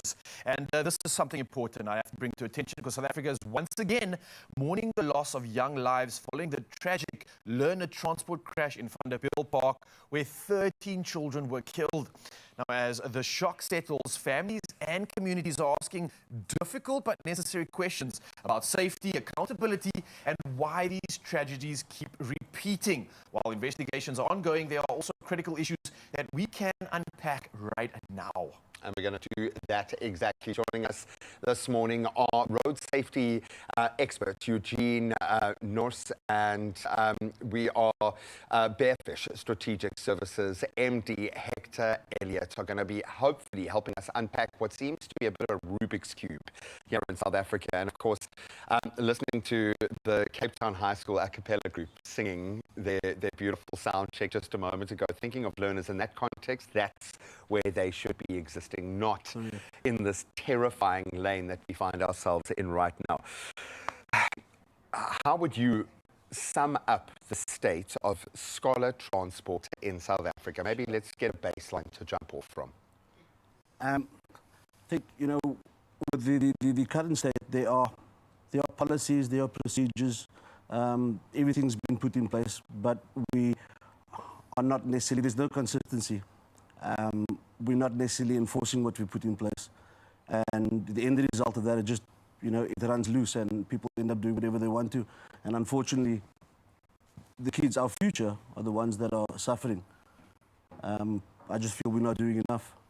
And this is, it's such a clear gateway as well. There is a pass and a fail here. You either get it right or you don't. Yeah. Hector, I mean, unfortunately, and fortunately, I don't know how to even put this, but you were directly involved in both the Butskop level crossing, which I think took about 10 lives of children, and then also the Yerendal incident, which was also a big issue. There seems to be something that has to be a common trait or a pattern here that even relates to the Van der Bell Park issue that we're now talking about. What's going on here? What is really at the heart of this? What is causing this issue? Can you really say something to that effect? Yes, I mean, no, I'd like to echo what Eugene is saying. We're talking about incidents in terms of Butskop and Renadal that occurred 15 and 16 years ago. So, you know, little has changed. And I think the big similarities are, you know, if you look at the systemic issues that are behind these incidents and how they occur, you know, each crash unfolds slightly differently, but what's behind it, the failures of enforcement, the failures of compliance, the failures of regulation, our failures generally as society to protect our children, those are, they make these crashes identical. That's consistent amongst these issues. Yeah. Hectic. I mean, I would say that you know, when I saw what had happened at Van der Bell Park, my blood ran cold because of the absolute parallel with Butskop. You know, we saw the scholar transport operator driving recklessly, obviously in a rush. Overload. Yes, and in the footage you can see how he overtakes this long line of vehicles. That is precisely what happened at Butskop. In the end, the Van der Bell Park incident resulted in a crash with a tipper truck. Butskop resulted in a crash with a train. Catastrophic consequences for both in both instances. Sure. Where's the gap here? Because we love the point of picture at a particular sector here. I mean, you consider minibus taxis being the most dangerous transport. But when we don't have incidents like this, there's very little push to change that culture. Where is the actual gap in both of your minds here? Is it just in the enforcement, or do we need to look at a different system for transporting our kids? Because we are quite happy when nothing's going wrong to have the entire nation moved by minibus taxi. We saw it during the strike. Hundreds of thousands of people, it felt like, walking along a highway to get back home. It feels like we might not be seeing the bigger or the whole picture. Where is the gap? So I think there are a few gaps. You know, if there was one, it would be very simple to fix. But there are many gaps. And, you know, we need to look at and take an holistic approach at what we're trying to do. You know, we've got issues with vehicles that are not roadworthy. We've got issues with drivers that should not be on the road. And if you know, I'm not sure, you know, more than 50% of driving license are obtained fraudulently. Or bought, yeah. So in this country? In this country. So we don't know the ability of that person. They don't necessarily understand the rules of the road, what needs to happen. And that's excluding the ones who just not even making that effort at driving without license. So you've got unroadworthy vehicles, you've got economic strain. You know, that driver needs to make sure he gets as many trips as possible in. He's got a quota he needs to run, so he's going to push to achieve that. He's now under fatigue. You know, he's got a fatigue driver. He's going to overload to get more money in there. And all of this is part just so that we can get our kids to school, so that we can get them to create a future for themselves. You know, so there's just so much. Enforcement plays a very big part in it. And the biggest challenge that we faced, or that we currently face, is we are extremely reactive. we're not proactive. We have incidents like this, and all of a sudden you've got we're sitting on national blitz TV. happening. You know, so why not look at how do we enforce that before something happens, and have regular blitz. Check the solid transport. Because I think the heartbreaking reality, what's the choice? It's either take this or don't go to school. Correct. It's as simple as that. Harsh one indeed, but of course this conversation not going anywhere. Eugene and Hector will be sticking around. Hopefully we can talk about some practical ways in which we can change the system, and maybe it comes from us. But for now though, it's time to take a light hot break before we dive back into this and maybe fill those bellies up. Well, we're about to cook right now just to temper the mood a little bit. And this time around for this Monday, we're giving you inspiration for your dinner. I'm talking about a creamy pesto chicken. It's the perfect blend of just comfort and then also some freshness added in. It is juicy, pan-seared chicken and then in a beautiful, simmery, rich, velvety sauce made with basil pesto and cream.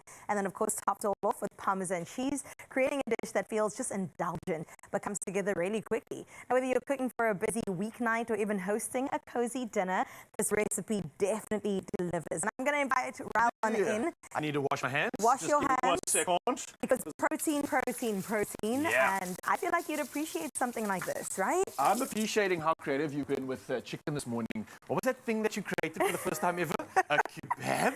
No, stop. I honestly thought, society, I thought I did something there. No, kebabs have been around for probably as long as I have. And so has chicken in all its form and might, eh? And I love chicken. Oh, who doesn't? I could eat it every day, all day. It's an African staple. This is what I'm saying. Yeah, what are we doing with it, Chicken though? is our national bird. We've said this. So we've got some chicken breast Nice. that we It's have smelling browned. amazing, yeah? Isn't it? Yeah. So we browned our chicken breast with any sort of chicken. You want to brown it first Nice. to seal it in. And then we just added some chicken stock in there too to cook away. And this has been cooking for a little while. Not fully cooked though, but I'm going to take it out. Okay. And then we basically want the chicken to fully cook in the sauce. So let me remove these. And then we'll build up our sauce, right? So we've got a couple of things going here. How do you feel about basil pesto? I like it. I like Yeah. it when it's a hot day especially. It gives me that sort of fresh zestiness. It kind of has a nice balance. I wouldn't say it's too tangy though, but it's a good one. It's like a hug from nature in a weird way. I would agree. Basil has such a savoriness to it Yeah. that is so good. I think it's also something that I love to throw into pastas as well. I mean, when you think of like a chicken and a pasta, when you have basil, when you have certain cheeses going together with that, I'm telling you. it's a divine combo. And telling it's so you. indulgent Yeah. without being too, like, quote unquote, not good for you. It's Moorish. It's Moorish. All right, so we've got our basil pesto with the Nice. reduced What is that, chicken cream? stock. This is some cream. Nice. You can use coconut cream if you can't do lactose, but it will change the flavor slightly. But this is just regular cream that you can get. Actually, you should be Of working. course, Majam. You stir that. You stir that. You worked out this morning, so you definitely earned the You chill. see that I boxing. saw those arms going through. I love that. All right. So I want to now say it's just smelling so Isn't good at the it moment so already. good? It really does have like a creamy smell to it. There's a lot of flavor going in here. Yeah. And we're not even done yet. We're not even done. So I added some salt and pepper. You can add some more seasoning, chicken seasoning if you want, but I'll leave that for now. Nice. Some tomato. And then let me stir, and you are on garlic duty now. All right. I saw you doing this earlier. I did. You had quite a good technique, though. It was very nicely done. Okay, so you can do anything you want. You can Okay. slice it, dice it, put it in cubes. Is this just going into the mix, It's just right? going in here. Okay, cool. And as Graham was reminding us earlier, you don't want to add the garlic in too early because you don't want it to burn. So as this kind of reduces and cooks down, I'll raise that a little bit. I'm going to add the chicken back in, and then you can add the garlic when you are ready. And then what would you serve this with? Would you do a pasta? Like, it's a no-brainer for me. I absolutely would dive into a nice little pasta dish here. But let me be honest, if you were to probably add rice to this, or any sort of carb base, I think especially with the rice, Yeah. well, that rice would just suck up all of that flavor as well. So if you really want like to have your money really go the distance, Yes. make a huge pot of rice, because I think it'll absorb up all of this lovely flavor. You've kind of created a bath of good stuff I there. like So well that. done on that, and thank you. What about you? I think I would go like a quinoa or couscous. Ooh, yeah, that could work as well. I think that would be really nice. I know there's something about a pasta for me that just romanticizes a meal. I don't know what it is, but I feel like when you're having a pasta, it's like, now we're on a date suddenly. There's more like intention in the meal when there's pasta involved. I think it's the movies or remember those scenes? It's definitely I think everybody has that scene like just hard in their mind. Do you and Mel do that though when you guys We are eating actually haven't spaghetti? done that. You should It's try like it a dream I've always had. Babes, wherever you are, if you're watching Please. tonight, pasta night. Tonight. I think this is kind of, there's this trend going around that's like marry me chicken. I think this could definitely be like, okay, you're married and now you can have this dish to continue impressing your Is that partner. the trend or is the trend like, whoa, this chicken's so good, you marriage worthy? You are married, that's what I'm saying. You might as well continue with that romance. I love it. All right, you ready for the garlic? Yes, I am. And as G specifically requested, we're not putting this one in too early. We're not going to burn it because of the sugars in the garlic as well, which I absolutely love. So thank you, G-Man, for that top tip. Coming through on the Monday, and it's not even the culinary hotline. I like it. The smell of this, Raul. I know. It is Please. insane. I want to change my meal prep. I want to make some ostrich steak tonight, but like, no, I want this. This is what I'm doing, and I think you should too, Mzansi. Scan that QR code on your screen right now. Don't even worry about anything. Just check out the recipe right there. You don't have to worry about inspiration. All you need to worry about is how you're going to make enough of this. Because I think there's going to be seconds and thirds being asked. Oh, man, it smells delicious. It's so good. Wow. Okay, I need to see before we taste it if the chicken is cooked. It's hot, but I want to just try and dive into the sauce if I can. Oh, man. Yeah. Oh, man. 10 out of 10. Whoa. You have leveled up in the kitchen, Carissa. I'll take the credit for it. I'll take Whoever's it. making this is getting all the credit. So it can be you, and it can be you celebrating your new chef skills, because wow, that is delicious. Well played. 10 out of 10, man. Okay, get that recipe, expressoshow.com, and then show us how you do it. We'll see you straight after this. But seriously, it's nice. Oh, eh? now I want to Oh, taste it. Okay. careful, it's hot. Wrap up the January blues with Jiffy. Trusted by parents for over 25 years, Jiffy makes school prep quick and worry-free. And now, Jiffy is giving you the chance to win 10,000 Rand. To enter, follow Jiffy South Africa, tag 3 friends in the competition post comments, and share the post to your story. Want a bonus entry? Upload content using any Jiffy product and tag them for an extra chance to win. Back to school made so much easier when done in a Jiffy.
It's my feel good. Oh, yes, welcome back to Feel Good Breakfast Show. Monday has brought about some incredible inspiration and also some pertinent conversation. And before the break, we looked at what these tragedies reveal about solid transport safety and the lessons that continue to resurface. And now we turn to what can be done differently going forward. Now, while investigations and legal processes take time, families still need reassurance and guidance right now. And that's where practical safety awareness and prevention become critical. And of course, Hector and Eugene are still with us from part one, an incredible panel that are hopefully able to advise us on how do we move forward from this tragedy. Maybe Hector, I can start with you, because I think we've got to kind of remind people. I'm still chewing on the fact that this is identical to the accidents that were happening 10, 15 years ago. Maybe one of the pressure points, shame on us, because we don't hold to the compliance. Talk us through this Vanderbijl Park crash. Just what jumped off the page for you in this instance that is unforgivable? Okay, well, there's something that makes me deeply uncomfortable, which I haven't noticed being discussed in the current sort of media discourse around the matter. And it reminded me very, very much of Renendal. So in the Renendal instance, we had a bus, a learner transport bus in that instance, that was able to operate on taking children to school for a considerable period of time with no brakes. Okay, when I saw Vanderbijl Park, I developed the unfortunate suspicion and the uncomfortable feeling that that vehicle was not a properly legal and roadworthy minibus taxi. I believe it is a van conversion. And there are a couple of telltale signs. The way in which the impact occurred, the fact of the roof splitting open, that indicates a lack of roof supports, which is a sign of a panel van having been converted. It's not a transport vehicle. It's not a legal transport vehicle. If you look at the interior of the vehicle in the post-crash pictures, it appears that the floor is intact, the seats have been ripped away. And you know, that kind of thing where the seats should be properly bolted to the chassis in terms of a legal people transporter. There should be properly fitted seat belts. There should be side panels in the vehicle. All of those features seem to be missing from this. And obviously, this is something that only really an SAPS forensic mechanical investigation can confirm. Yeah.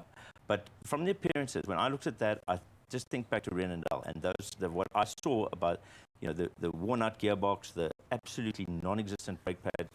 And if you can pick that up in a glance, you would assume there should be a check. There should be some kind of gateway that this vehicle is passing through. Honest with you, I go visit my parents, I go back to the hood and I'm driving to see my friends. I see vans that I can tell you right now are not roadworthy. I'm seeing panels full of these things. I'm seeing the kids in them. So whose fault is this? Whose responsibility is it for these vehicles to either be allowed to have access to do this or not? Like, where's the system? Loaded question. Yeah. An I know. extremely loaded question. But I mean, the very, very simple way. I think it's all of our responsibility to ensure that that vehicle should be on the road. It should be transporting people. That it's sticking to the numbers that it's legally allowed to transport. You know, we need to ensure that is the vehicle roadworthy, but we also need to do our checks and not just say it's not my responsibility, it's law enforcement. You know, if I'm putting my kid into that car, I need to know that that driver, does he have his, you know, his PRDP? Is he a licensed driver? You know, how long has he been doing this? I need to do my due diligence as a parent to ensure that who's going to be transporting my kid. The school plays a responsibility. Who's transporting our kids to school? So we need to get involved. And so many times we we the school, we don't get involved in scholar transport, but they're transporting your kids. Yeah, that's so everyone true. needs to play a part. Yeah. Everyone needs to play a part in ensuring that's done properly. So parents should be asking these questions. Schools should also be checking and verifying maybe that the vehicles that are driving their kids are actually worthy maybe. Who else could actually be a part of this? Because this is making sense to me. I think you are right. We all have a part to play in this, right? Hector? Look, I mean, I got to say, one of the critical problems is that there are multiple agencies in terms of authorities. And, you know, the transport of children to school is split between two different competencies completely, which is learner transport. Learner transport is contracted by Department of Education with private entities. Then you've got scholar transport, which is a combination of contract between schools and parents with another private entity. And you know, between the education department, the traffic department, the roads department, all of these, the provincial regulating entity to deal with the public transport licensing, there's no one single authority who's actually accountable. Where do you see the wood for the trees? Exactly. Because it's a forest. Yeah. So you know, I would always say to parents, if you listen to your kids, you know, actually ask your children, find out how they observe, what they observe in the everyday life, going back and forth to school. Is that driver? How is that driver behaving? What's the experience like? Because that will give you those red flags. And then when you complain, you've got to complain to the operator, to the actual transport operator. You've got to complain to the provincial regulating entity who deal with public transport, and above all, you need to complain to the school. And the schools can't shirk their responsibility in that. Eugene is 100% correct. And they won't if parents are there every day saying, I demand, I demand. And if you're not going to demand for your kids, what other greater motivation can there be to put a line in the sand? You spend a lot of time in this space. What is the answer here? Is it one transport system? Is it looking to maybe a parent-governed setup where we empower the parents in a greater way? How do we find a balance? South Africa is still South Africa, and we know that there is no one-size-fits-all. You know, I don't want to say something and it gets misread in any way. But again, you know, we need to stop working in silos. Stop only focusing on doing what I feel this is my responsibility. We need to look at the bigger picture, and we all need to play a part again. We need to take action. You know, we're going to hold accountability, but when we're accountable and we're looking at what needs to be done, and we don't take the necessary steps, or we don't take action, nothing is going to happen. Well, then effectively you transfer the blame to yourself. If you're not going to act after you've pointed a finger and blame, then you are part of that team. Absolutely. Gentlemen, I can't thank you enough for this conversation and bringing this forward to light, because I think there's something that needs to be done. We've been warned in the past, we're being warned right now once again, and we need to take action. And I think a lot of that responsibility, as the gents have mentioned, does also play a part on us. So maybe it's time for parents to chat to those providers, chat to the schools, make sure that you're putting in your own quality controls, because at the end of the day, this is your future, it's your kids that we are trying to keep safe. And speaking of incredible kids right now and kids that we need to keep safe, there's a space right here that's going to absolutely blow you away. Carissa, tell us more. What I'm saying is that the future is looking absolutely bright. And right now, for our first performance for today, it only feels appropriate that we bring up the Cape Town High School a cappella group to take to the Expresso stage to just lift our spirits a little bit more with their first performance. Take it away, guys. Yeah, mama.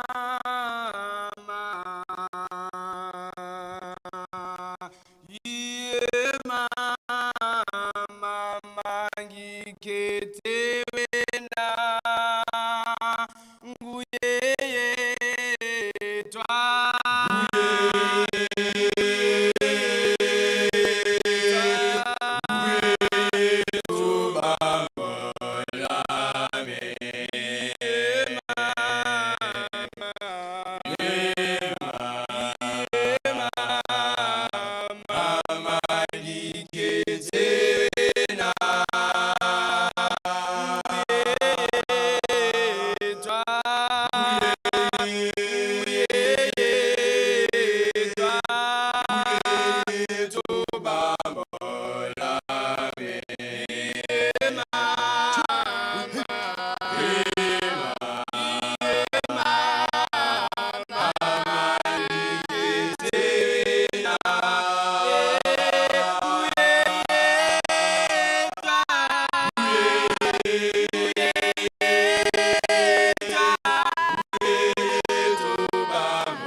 Goodness, it's moments like this where I just feel so proudly Cape Townian and proudly South African because, as I said before, the future is looking more than all right.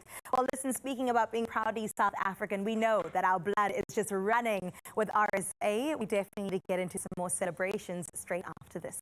And well done again, my goodness.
Welcome back, you beauties. Let's chill out just a little bit and reconnect with someone who is absolutely amazing and back on South African soil, and we are very happy about it. Sells is a musician carving out a sound entirely of his own.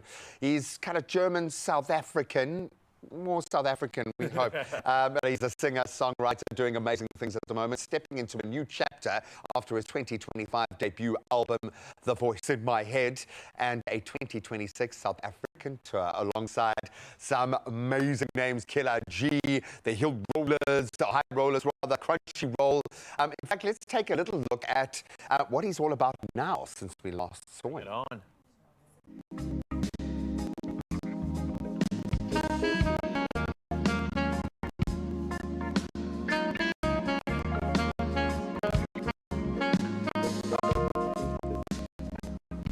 Oh, let's go, feel good, welcome. Welcome back, buddy. Welcome back, guy. Thanks for having me. Are you It's good? To be back. Yeah, I'm good. How's it feel back on SA shows once again? Yeah, nice. I'm glad to be back in summer, back to be back with my South African family and friends and band. Yeah, I'm good to be back And here. I think we're even more excited to have you back, man, because we get to celebrate more music, celebrate the album that was so successful last year as well. And fresh from that, I want to talk about the fact that some people, just a few now, I think, because we've already been here, still might not really understand what is this sound, what is this vibe that you're giving out. And we've got an incredible opportunity to learn more about you. You've showcased exactly that. But throughout the years now, in terms of this journey, how would you now describe what you're giving the people? So yeah, it's basically rooted in soul and R&B, more specifically alternative R&B, neo soul, and yeah, it's really chilled, laid-back vibes. You described it last time as like being on a swing, looking at the sunset. So yeah, it's somewhat between like an old-fashioned in a hotel bar and maybe some mango juice and stuff. And there's a little romance in there. There's a beautiful girl or a guy sitting on the other end of the bar there, just waiting. Now, you tell a story and we feel it. We might not know what informs that story, but I would imagine you've got a lot informing your story at the moment. You're global, you're in between Germany and South Africa. What informs, or how much of that journey makes it into the music? Talk us through that part of the process. So my South African influence and coming back here every year definitely shaped my music. I did so many collaborations with local artists. We're also going to be on the tour, like Killer G, Crunchy Sweater. We're actually releasing an EP very soon. Oh, Killer and I are working on an album, which we're still trying to develop in the time I'm here, to like April. So my South African roots really shaped my music in the past years. And obviously, yeah, it's like whenever you have like heavy emotions or difficult emotions to deal with, there's an easy way out, which is just write a song about it. Just let it flow, let it flow out of you. Was that the mantra with regards to the voice in my head? Because it does feel very introspective. It feels maybe personal as well. And I'm sure there's some emotions that you are expressing through that. Were there some that you struggled to get out and express, or was it more just like therapy, just happening naturally and an expression of that? Yeah, obviously the voice in your head can be like deceiving sometimes, can be mean. Misleading, yeah? Misleading. Okay. But many times it's also encouraging and really like a friend or like a lover, whatever you want to call it. All you got, yeah. It's all you got, so I really wanted to, write about that, speak about that, and like talk about both sides. And navigating between when should I listen and when should I ignore. No, I don't only have a voice in my head, I've got a soundtrack with a voice in my head going at the same time, which is amazing. Yeah. For someone who obviously has a lot going on inside, and I think the internal kind of monologue must be there all the time, but when you get to collaborate, and it feels like you're building quite a cool little network, a South African clique this side, what changes in the way that you make music? Because when you're playing in the jazzy R&B space, yes, we know there's a formula, but you guys seem to play in the grey areas around that. Yeah, it's different than in Germany, 100%. Not better or worse, but I mean, jazz is black music, so there's a different feel to it. This side, most definitely, but yeah, I get very inspired by the high rollers. You're gonna see they push my limits. They really make me a better musician every time I play with them, and I'm really grateful for that, and also the features and collaborations I have. I mean, South Africa is a country of amazing entertainment and music. For sure. So yeah, I'm really grateful to learn and to grow and bring that back to Germany as well, you know. I love the fact that you're just pouring this into South Africa, my friend. Thank you so much, my brother, for being back there. Very, very excited about a performance coming your way. Yes, the High Rollers are in the studio as well. We've been treated to a few little sound checks here and there. You are in for a treat this morning. Well, we continue celebrating both South Africa and the city of Cape Town, who recently paused to honor two men whose music gave voice to the heart and the history of the city. Now, in a moving ceremony at City Hall that I had the honor to cover, in fact, the Freedom of the City, Cape Town's highest civic honor, was awarded to the legendary artists David Kramer and the late Tali Peterson. Now, their work didn't just entertain, it through productions like District 6, the musical, and Cut in the Kings. Now, it was a powerful, and look at this moment of recognition. This evening, we are at City Hall in Cape Town, where they are awarding the highest civic honor, Freedom of the City, to two cultures from the stages and beyond.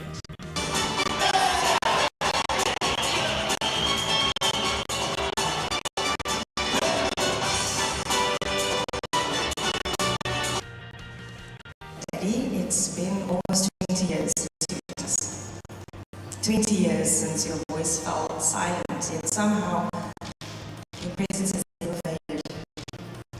Today, the city of Cape Town honors you, not only for what you created, not only for what you gave, what you stood for, but what continues to live long after you are gone. We're celebrating such an auspicious occasion, so congratulations to your family for such an honor as well that you have received. I do want to know though, that first phone call that came on through, or conversation or email, how did it go, who received it, and what was it like among the siblings and family? So I received the email and I had to take a moment to reread it because I wasn't quite sure, and when I shared it with my siblings, we had a moment like, okay, this is huge, this is big. But after tonight, I think we really underestimated how big this honor is. We were standing upstairs next to the statue of Tata Madiba, and at a moment I looked down and I thought, my dad is standing shoulder to shoulder with people that have made such unforgettable impacts on the social and political landscape of this country, and it is such a deserved honor, and I stand here so proud to say that I am your daughter, I am an extension of your legacy.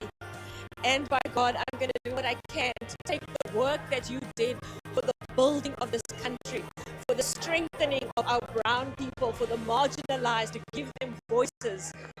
I'm taking that baton from you and I'm running with it. Do you have a favorite song that David Kramer and your dad wrote together perform? It's hard to pinpoint a favorite song from the Kramer Peterson songbook. As they performed the medley tonight, every single song that they performed, I was like, that one's a jam, that one's a vibe, because the lyrics still resonate today. The work of Kramer and Peterson, I don't think it can ever die, because they really poured their hearts and their souls and their different histories, but they combined hope for the country. They poured into their music. My profound gratitude to the City Council for honouring his legacy alongside mine. What does this honour mean to you? And especially being a Worcester boy and being honoured by the Mother City, how did you receive this honour tonight? It was quite a surprise when I was told. And, I'm humbled by it, and at the same time, I'm quite proud, that Talib and I have achieved this freedom of the city. Yeah, and that we are the first artists to be acknowledged like this, because normally it's just politicians. I've got to ask you though, when it comes to your brotherhood, the fact that you choked up just saying Talib's name, why does it still mean something to you and move you, even to this day? Sometimes I think of him, and there's some songs that, and I don't know what it is, there's deep memories of writing those songs together. So it makes me very emotional, makes me cry, and I'm so sad that he's not here. So sad.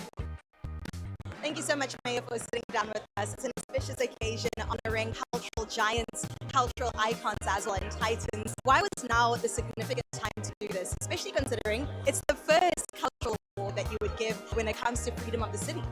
Growing up in Cape Town, the work of Tully Peterson and David Kramer are part of your life. They're part of your family. It's almost you almost feel like they are actually part of your family. We know all their songs.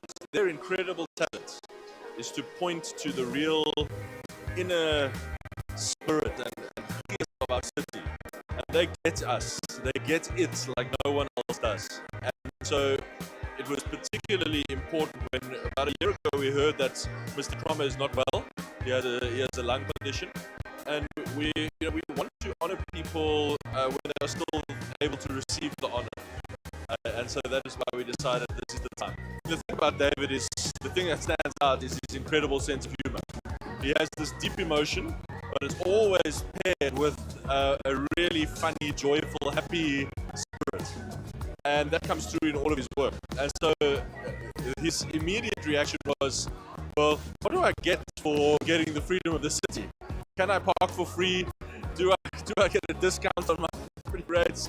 So I explained to him that it is a symbolic gesture, but it is the absolute highest honor that our city can bestow. And that's how we can proudly say, welcome to Cape Town. Thank you so much, Mayor. Today was a really special day for me. Talib was a very, very close friend and a colleague. I've known him since we were teenagers. I remember Talib. I know his passion that he had for his music, for the people of Cape Town, for his love of District 6. I was privileged to be part of the original cast of District 6, the music. And for me, to watch those lighties who are now old toppies already, and to see how wonderful, how they express their love and appreciation for both David and Talib was really special. And I think Cape Town celebrates these icons of our city. Bless them. We will remember wherever we go. District 6. Well, tonight is a beautiful reminder that cities are not just shaped by politics and policy, but also by the stories that continue leading to that Guma rhythm, and also the legacy of the storytellers that carry that through. Oh, I think keep the applause going. You looked exquisite, some amazing interviews, and of course, what a moment. Seeing the visuals, the history laid bare like that, that must have been amazing. Freedom to the city, man. It was incredible. And I had the honor of chatting, of course, to David Kramer, and just to see the emotion in his eyes as well. It was incredible. He was like, I wish my brother Talib was here to experience this. And then also, Talib's daughter was saying that if her dad was here today, she'd be like, Daddy, do you know that you have a bridge named after you? And every time I drive under the Talib Peterson Bridge, I'm like, yes, there it is.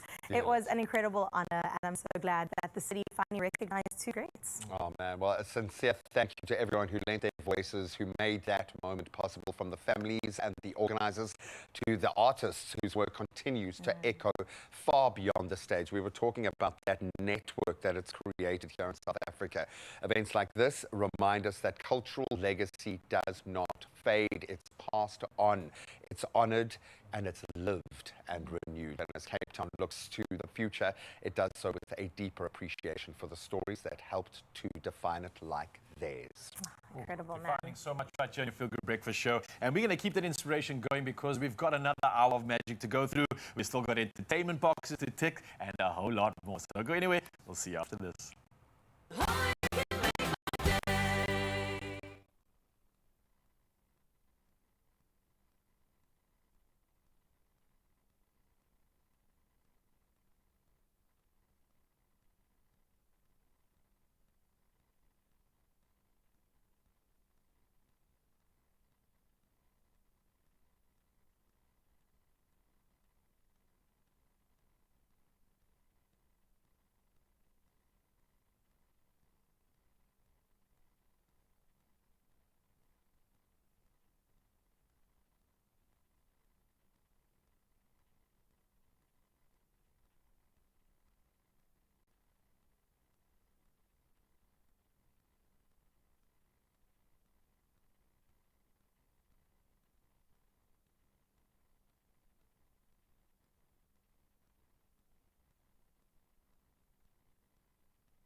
It's my feel Hey, Mzansi, welcome back. Your Feel Good Breakfast Show. Perfect timing as we bring you back to all the good stuff right now. And what I just heard in the ad break was some beautiful sound checking by our artists of the day. And you're going to absolutely love it. For now, though, let's carry on with official duties one last time and dive into national headlines first. Now, the Gauteng Scholar Transport Association has renewed calls for tougher enforcement of road safety regulations following the deaths of 14 pupils in Van der Bijl Park's crash. And the association's Daniel Ramafuti spoke at a memorial service in Sekokeng, and it was ahead of the joint funeral service that was held yesterday. Now, Ramafufi says unroadworthy vehicles and reckless driving remains the key concern, and despite ongoing driver training. And he criticized the weak enforcement, saying traffic officers are often visible but fail to act decisively. And parents have also been urged to prioritize safety over the cost when choosing transport. Well, next up, the Health Department has reassured HIV patients that the country is not at risk of running out of antiretroviral medicine, despite 2 suppliers under the current tender entering business rescue. Now, officials say appointing multiple suppliers was a deliberate risk mitigation strategy, and contingency arrangements have been activated, including engaging alternative suppliers to increase production. Now, provinces currently hold enough stock of the affected ARVs to cover around 3 months of demand, while national stock levels continue to be closely monitored. Well, moving over to international headlines next, and first up, Mali's military leadership has created a new ministerial level position to oversee the country's critical gold sector, appointing a former mining executive to the role. Now, the position consolidates powers to supervise mining policy, monitor compliance, and review reports from title holders, functions previously handled by the Mines Ministry. And analysts view the move as part of the president's gunfire, while local leaders and footage seen online challenge that account, showing him holding only a phone before being shot.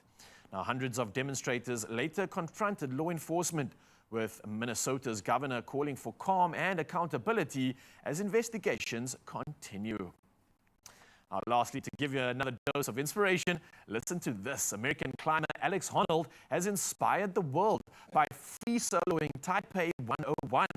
That's Taiwan's 508-meter skyscraper, named Taipei 101 for the number of its floors, without ropes or safety gear, completing the ascent in just 1 hour and 31 minutes, and more than halving the previous record. Now, fans cheered from windows as he climbed, while his relieved, but proud wife greeted him at the top. Now, Arnold is already legendary for his historic El Capitan climb in Yosemite, a vertical 900-meter granite wall that he scaled solo in under 4 hours. Now, once again, his courage, skill, and determination have left the world in awe, showcasing adventure at his most daring and inspiring. Well, let's hopefully leave you with more inspiration when it comes to all things sport. And here's G-Man with the final round of the headlines.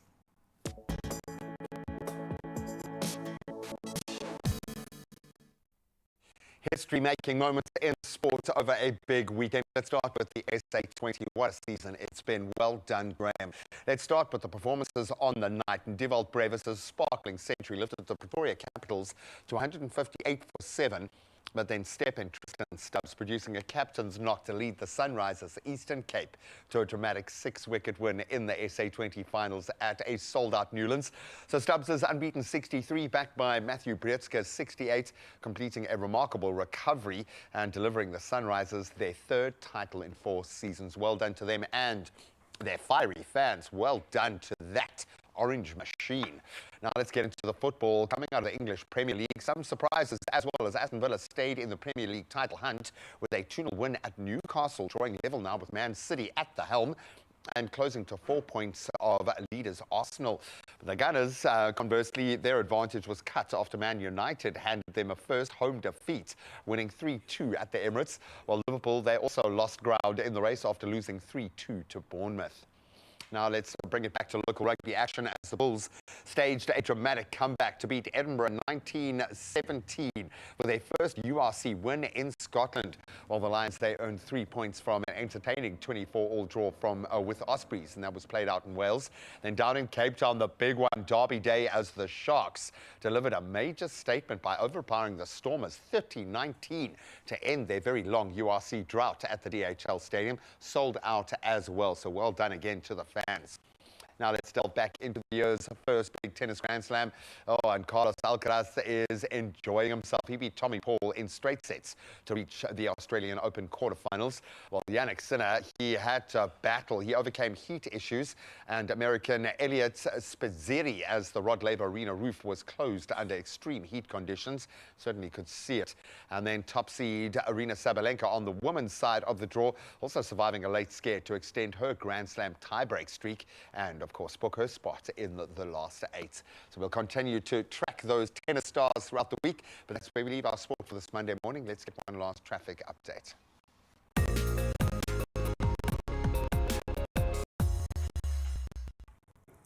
Well, thank you, Gray. Let's see what the roads are looking like at this time of your Monday morning. We start out in Gauteng and Pretoria, where an accident has occurred on the N1 northbound, and that's before Garsfontein Road. Now, the 2 right lanes are closed, causing slow-moving traffic in that affected area.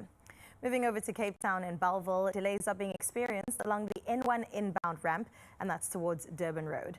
Now, motorists heading that way are urged to maintain a safe following distance when using that affected area. That's where we wrap up your roads for this Monday. Let's have a final look at your weather. Where we get started out in Polokwane, where you're starting off your week with rainfall expected later in the day. Temperatures starting off with a low of 17 and making its way up to a warmer 29 degrees with warm winds expected from the southeast. Out in Klerksdorp, you can expect scattered thunderstorms for your region. Now, temperatures will start off with a low of 19 and climb to a scorching 33 degrees today. Winds are light and are expected to come through from the east. Well, we move over to Pretoria next, where you can experience mostly cloudy skies on this side of town. Temperatures will range between a low of 19 and a mid 32 degrees as your high, with light winds expected to come through from the east. Well, out in Johannesburg today, you'll experience mostly cloudy skies with scattered thunderstorms throughout the day. Temperatures will range between a low of 17 and reach a high of 29 degrees, with light winds from the northeast. Mbombela, you're up next, where today brings cloudy skies with light winds from the east. Now, in terms of your temperatures, it'll start off with a low of 19 and reach a high of 29 degrees today. Moving on over to Bloemfontein, where today brings mostly sunny weather conditions with light winds from the northeast. Today will also bring you a low of 16 and a high of a nice 34 degrees for your side. Well, from Bloem, we move to Richards Bay, where you'll experience partly cloudy skies with a low of 23 and a high of 31 degrees today. Now, there will be some strong winds, and they're expected to come through from the northeast. Let's move on over to Durban next, where you can expect mostly sunny skies, and that's with warm conditions. Now, in terms of your temperatures, it will range between 23 and 31 degrees today. As you can see, the winds do pick up, and there'll be light coming through from the southeast. Out in Mthatha today, you'll experience afternoon thunderstorms. Now, temperatures will start off with a low of 20 and then make its way up to a very warm 39 degrees today. Moderate winds are expected to come through from the southeast. And in Cradock today, you can expect mostly sunny conditions for your region. Now, temperatures will range between a low of 19 and then get to a scorching 41 degrees as your high. The winds will be strong coming through from the west. Out in GQ Ebeja, you'll experience warm, pleasant conditions. Now, temperatures, they'll be ranging between a low of 19 and increase to a high of 29 degrees today, with moderate winds expected from the east. Oh, gorgeous Georgia up next, where today brings partly cloudy conditions. Temperatures ranging between a low of 16 and a high of 26 degrees today. Winds will be light coming through from the south. Now let's take a look further along the coastline into Cape Town, where you can start your Monday with sunny conditions accompanied by moderate winds coming through from the west. Temperatures, they'll start off with a chilly 17 and then make its way up to 24 degrees today. Out in Sutherland, you'll experience sunny conditions for your side of town. Temperatures ranging from a chilly 12 and climbing to a scorching 31 degrees today. Now, moderate winds are expected and they're coming through from the west. Kimberly, let's see what's happening on your Monday. Today will bring mostly periods of isolated thunderstorms to your side. Temperatures ranging between 22 and reaching a high of 37 degrees today. Moderate winds are expected to come through from the west. Well, let's close off this weather report out in Uppington, where today you'll experience sunny skies accompanied by moderate winds from the northwest. In terms of your temperatures, we start off with the mid-23 and then it almost doubles. You reach a high of 40 degrees today, Uppington. And that is where we leave things. But we, of course, have to check in with the sunrise view of this hour. And out of Monte Vista, Tina Turner sent through this beautiful morning view and just said, this morning on my walkies. Thank you so much, Tina, for sharing your beautiful morning view with us. 27 is what you can expect out in Monte Vista today. And thank you for also taking care of yourself and your body, making sure that you get that Monday movement ticked off and the rest of your day can begin. Absolutely love to see it tomorrow. We do it all again every hour on the hour. So make sure that you share your morning view with us so that we too can have a moment in the sun. That's where we leave your weather for now. Let's get into the last hour of the show. And I know Raul and Graham have something for us. What I love the most about this scenario here is there could be a moment where we're walking past a random person just on the street and you won't know that they've just won maybe 450,000 Rand or maybe 150,000 Rand in the Lotto plus one, because that's what's up for grabs. Yes, you got to play, so please don't get left behind. If you get your tickets now, you can do it in store. You can go nationallottery.co.za. You can go onto their mobile app. You can use your own cell phone banking setup, or you can just dial *120 *7529# and you'll get the USSD, and you could be that person. Yeah, you might just be that person. I'm going to put that energy out there, and hopefully myself and G-Man will find you soon. And all these details are on Expresso social media pages, so you can make this a reality. Go check it out right now. Make sure you get yourself in the running to win big. We're talking about playing Lotto for an estimated 450,000 Rand in jackpots, and the Daily Lotto Plus for another estimated 150,000 Rand in jackpots, all happening today. If you win and it's more than that, and the estimation wasn't quite on, like 150,001 Rand. I'd like to know about that. Now, all the best of luck. Want the leftovers. Exactly. Sometimes we have to go beyond just financial empowerment. We've got to look for something deeper, something that's lying right within us. And we're going to find out exactly what female empowerment looks like and should feel like for you in just a moment. And of course, Sal's standing by. The sound check is checked, and we are ready to be entertained. See you right around the corner. See you.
It's my Feel Good Breakfast Show.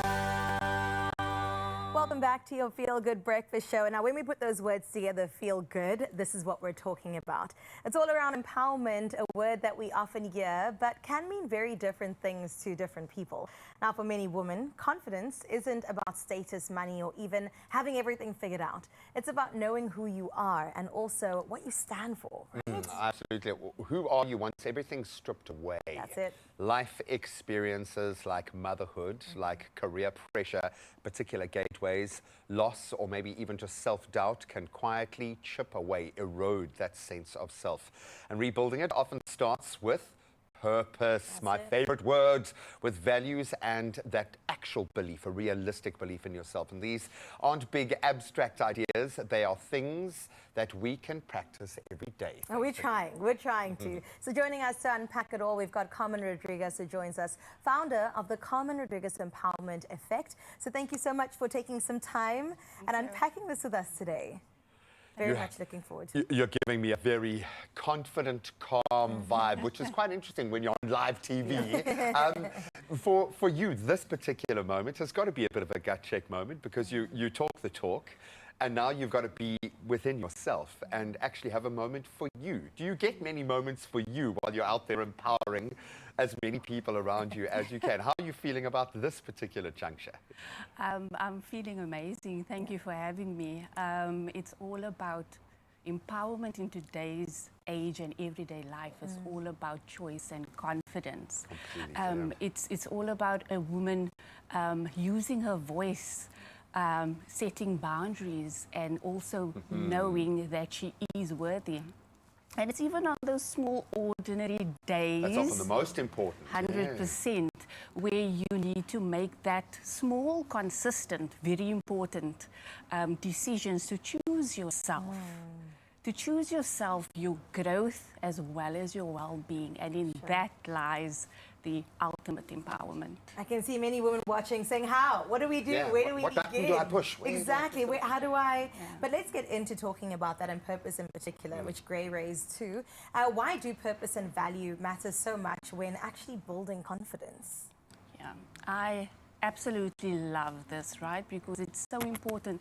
Purpose and values, when your confidence feels shaky, your purpose and your values become your anchor. They keep you rooted, right? They remind us who we are beyond failure and fear.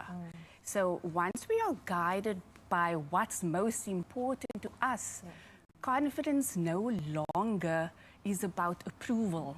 And it starts coming and shining from within. Yeah. Oh, that's beautiful. I love that. You're actually helping me unpack many things. So I've grown up in an all-female household, and I understand male and female empowerment to be two very different things, but existing almost two sides of the same coin. And we want to arrive at the same place. Now, for a man, you strip away and he is left with the bare bones, and you say, okay, you need to be able to ask for help. You need to be able to do these things, and maybe that's not the right thing. For a woman to be empowered, it's not about someone stepping in and saying, okay, you're empowered here, I give you the freedom to do it. It's got to surely come from within you. Was that a choice for you? Was that a button for you? Was that someone leading you through that moment? And I say that for those women who are sitting on the verge of discovering that within themselves right now. Yeah, good question, Graham. When women feel that they need to be everything to everyone, right? They start losing trust in themselves and they start gaining approval. And that breaks down self-belief. So confidence grows when women realize that they can't put a price to their worth or their value because what they already have it within them. Innate, That is so beautiful. Okay. I love that, yeah. Now we're going to tap into an early sign or signs, if they are that as well, that somebody has really lost touch with their own sense of purpose. Is there a way to tell that we can pick it up and go, okay, work needs to be done over here? Oh, yes, absolutely. It's slowing down, you know. It's moving forward with baby steps. It's listening to yourself. It's looking at, it's getting up and being intentional every single day So it's removing what no longer aligns to you and not what everyone else expects from you. You know, in that way, your confidence will grow, and it happens over time. And you need to be consistent. It does not happen all at once.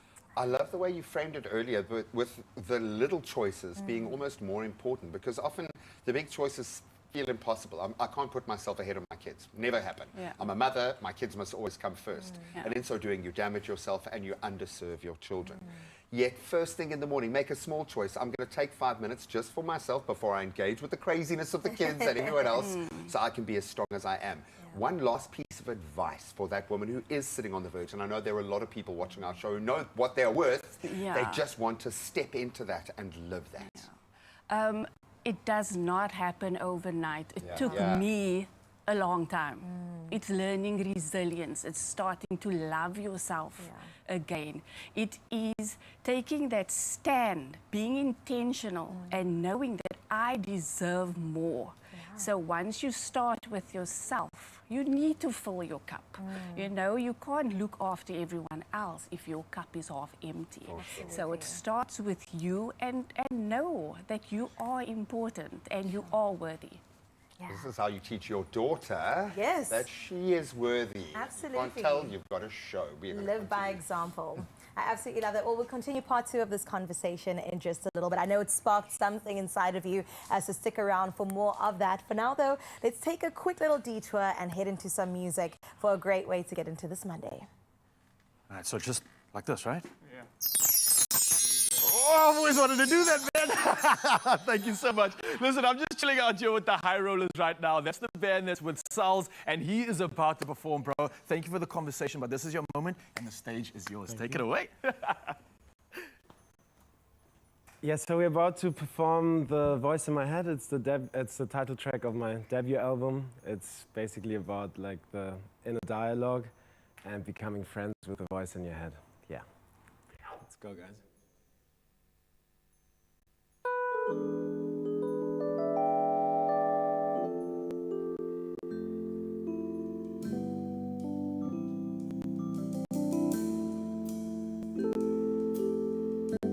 Yeah, I'm here with the High Rollers.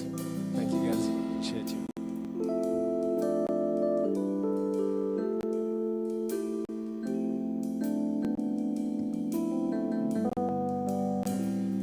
Every time I run, she would follow me.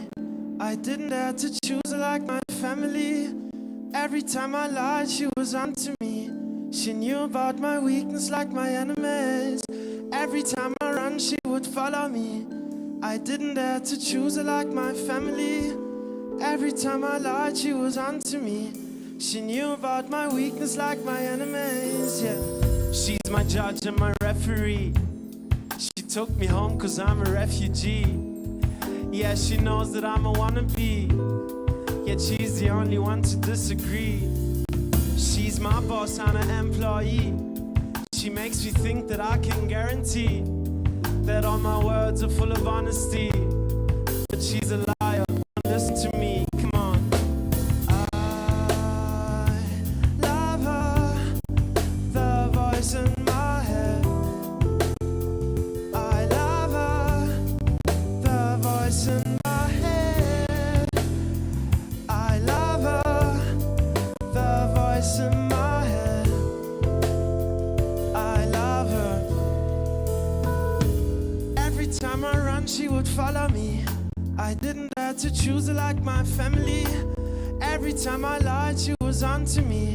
She knew about my weakness like my enemies. Every time I run, she would follow me. I didn't dare to choose her like my family. Every time I lied, she was onto me. She knew about my weakness like my enemies, yeah. I'm a servant for her colony. Our bond so strong, there's no autonomy. She's my friend, she's my company. I need to love her, she's a part of me, yeah. She'll play with my integrity. She will forever stay a mystery. She's my soul, she's my memories. She's the creator of those melodies, come on. I love her, the voice in my head. I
voice in my head.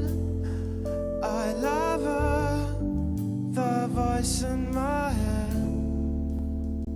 I love her. The voice in my head.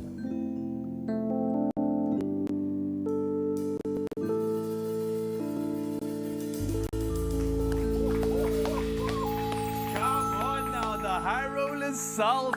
That was incredible. I always wanted to know what it feels like to be at a Tiny Desk concert, and I've just experienced exactly that. You've taken us away to another world. I'm feeling so calm and so good, and the best part is we get more of Sal's in just a bit of Mzansi. So don't go anywhere. The entertainment continues right here on your Feel Good Breakfast Show. We're also going to be talking about empowerment, not just empowerment from within, but empowerment as a woman as well. And what does that really mean? That and talking about some colorful peppers in the kitchen and a whole lot in between. It's all happening right here for the next few minutes on your Feel Good Breakfast Show.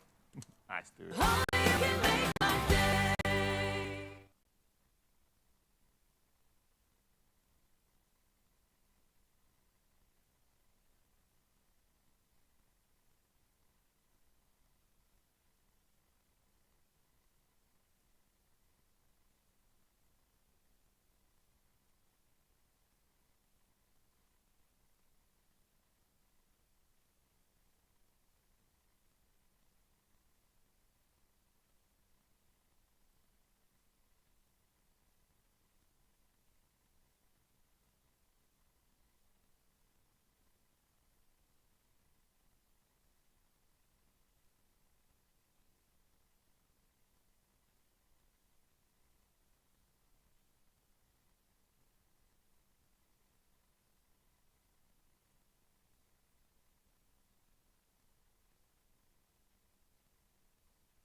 It's my Feel Good Breakfast Show. Welcome back to your Feel Good Breakfast Show. It is Expresso right here on S3 as we delve into part 2 of this very important conversation. Now, before the break, we explored what empowerment truly means and how easily it can be lost. Now we focus on how women can actively rebuild it moment by moment, brick by brick at the end of the day. Confidence doesn't return overnight, as we have discussed, especially after setbacks or maybe some big life changes, one of those big failures, those rug-pulling moments.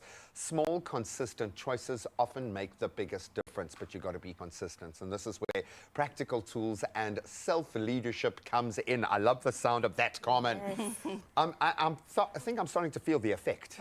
I'm now understanding why it's an effect, because it's something that you can't quite wrap your head around at first. You've got to feel your way through this. And when we're not feeling ourselves, it's often difficult to know how to kind of reconnect. Some of us have grounding exercises we go through, but if you kind of feel like you're here and yourself is on a little island out there, how do we start finding our way back?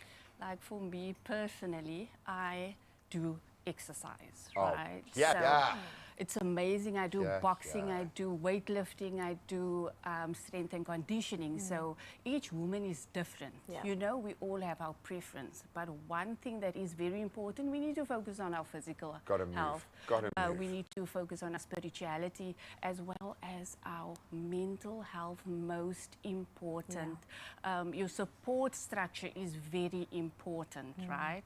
So once you find what works for you, you have to sit and really think. You need to align, right? You can't take someone else's, I go to gym, okay, I'm going to start exercising. That worked for them, yeah. Exactly.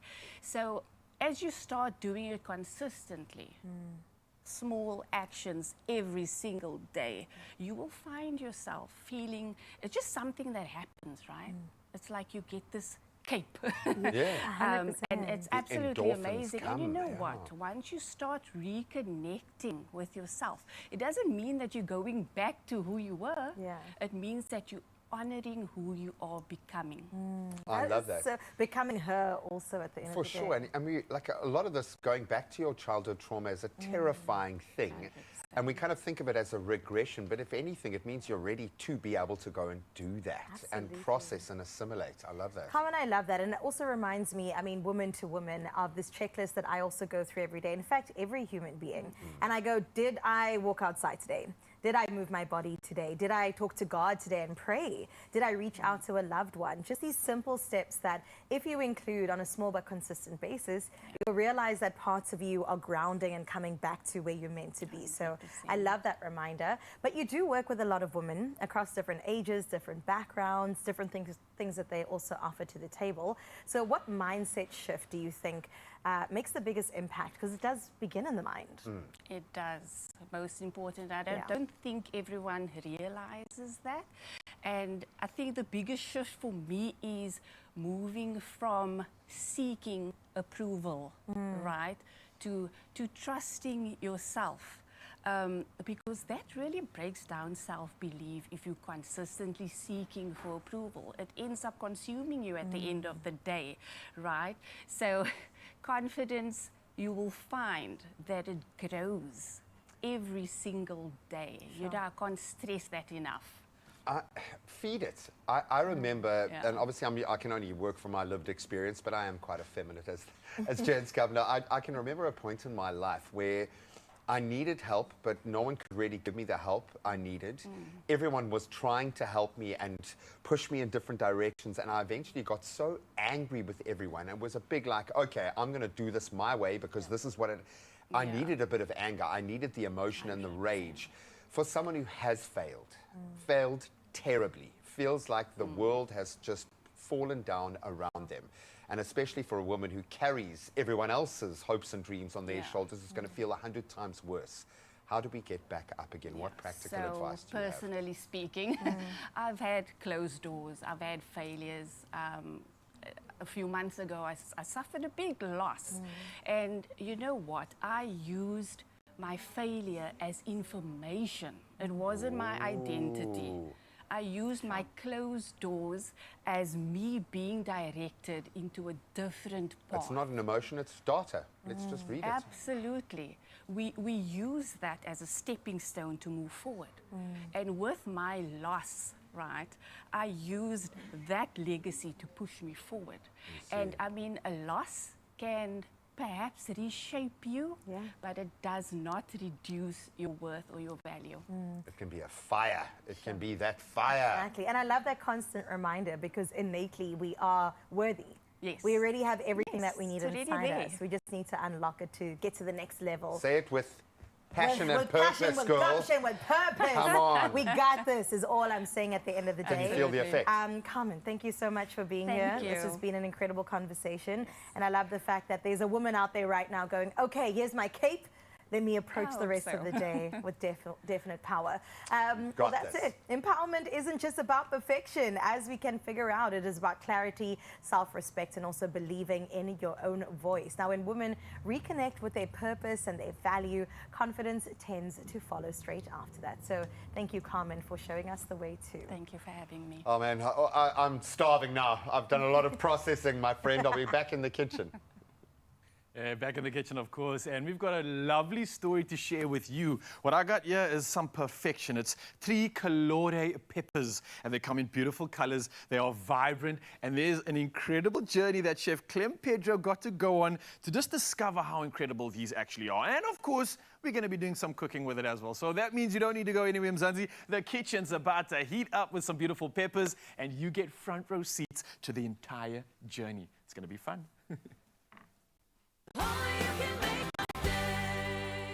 The countdown is on to the 2026 World Sports Betting Cape Town Met, where the thrill of the horse racing meets world-class style. From the thunder of hooves to the electric atmosphere trackside, this is race day at its finest. And you could be there to experience it all. 6 lucky viewers stand to win double general access tickets, plus 5,000 Rand cash. To enter, head to Expresso's Facebook, IG or X pages, answer the easy question and include their hashtag. Entries close midday, Wednesday, 28 January. T's and C's apply.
It's my feel-good breakfast show.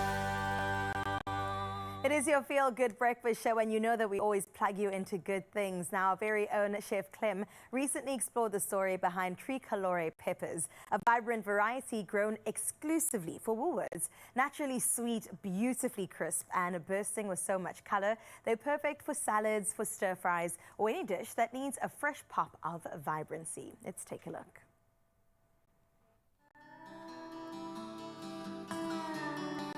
I'm visiting Mseni Farm today, one of the largest growers of premium peppers in South Africa. Now check these numbers out. They've got 14 hectares of climate-controlled greenhouses. And in those greenhouses, they're producing 3,200 tons of produce per year. I'm going to find out about one of the things they're producing, and it's exclusive to Woolies. It's the tricolore peppers. So let's go find out what it takes to pick the perfect pepper. I'm here today for the iconic tricolore peppers. I've been on many farms in my life, but I have never been on a farm like this. Just the sheer size is too much for my brain to comprehend. Yes. Where did it all begin, and how did it all begin? This area where we are today is the beginning of the Valley of 1,000 Hills. So when we started, it was a 50-hectare farm, mainly just bush and sugarcane. And then later, and now today, we've got about 500 hectares where we grow peppers as our main crop under protection. Your relationship with Woolworths has been a beautiful, fruitful one. They clearly have recognized the difference. But what is it about Mseni Farm that's just so different from your other producers, other farmers, or your neighbors? The climate here, because of our height above sea level, makes us different than others. So it's a very humid climate. We don't get too hot and we don't get too cold either. So it's an ideal area to grow these crops. And then another thing is the quality water we've got. We only use underground water, which we then get at a certain temperature, which is very important for peppers. I must tell you, the first thing I noticed when I walked in this greenhouse was the smell. It smells so amazing, and I'm seeing how beautiful the fruit is. What kind of practices are you using every day to get such an amazing result? Clem, we start all our peppers from seed. So we sow the seeds in our nursery and seedling trays. 3 weeks later, we transplant them into what we call propagation cubes. 2 weeks later, we transplant them into the greenhouse. When we transplant the seedlings in the greenhouse, every plant has a dripper like that, pressure compensated dripper, so that each plant gets the same and the correct amount of water.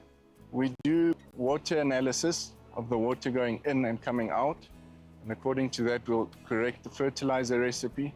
And then by looking at the plants also, we can see if there is a deficiency or something too much or too little. What is the role that this climate-controlled greenhouse plays when producing these peppers? We can control the temperature and the humidity and the radiation on the peppers. We try to keep a minimum temperature above 16 and maximum temperature under 30. In winter, we heat the irrigation water, that the water coming into the bags is always a constant temperature.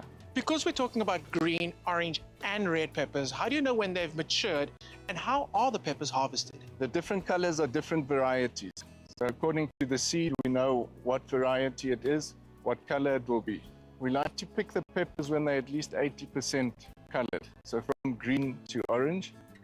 And then every pepper is individually harvested with a harvesting knife. We cut it on the joint between the stem and the pepper. That makes sure that the wound seals and we don't get any fungal infections after that.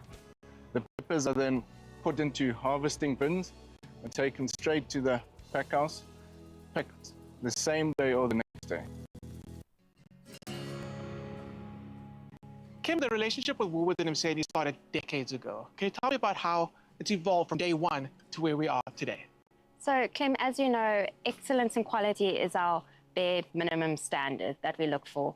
And with our suppliers, we pick our suppliers first before we pick our fruit and veg. And Mseni really, when starting for the farmer, is one that stood out. And through the decades, they've grown from our standard blocky peppers to our exclusive tricolore peppers, and they've invested time. You can see the quality, the passion for the fruit that goes into the farming, that goes into the sustainability, that will leave something for the future generations to come, and that's why it's farming for the future. It's clear that behind every single pepper is a dedicated team focusing on innovation, quality, and sustainability. And that's what we call the difference. We try and farm as sustainably as possible. So all the rainwater from the roofs is collected in big tanks, and that makes up about 80% of our irrigation water. The balance of our irrigation water comes from a solar-powered borehole. Whenever the sun is shining, that borehole's pumping. We try to spray as little as possible to limit the use of chemicals. We use natural predators to control the pests. So there's one that we put into the bags that controls nematodes and fungus gnats. There's 3 or 4 that we put on the plant, predatory mites, that eat the eggs and larvae of pests. And then we have some bigger beetles and small wasps to control the adult thrips. This variety, the tricolor, is exclusive to Woolworths. What sets them apart from other pepper varieties?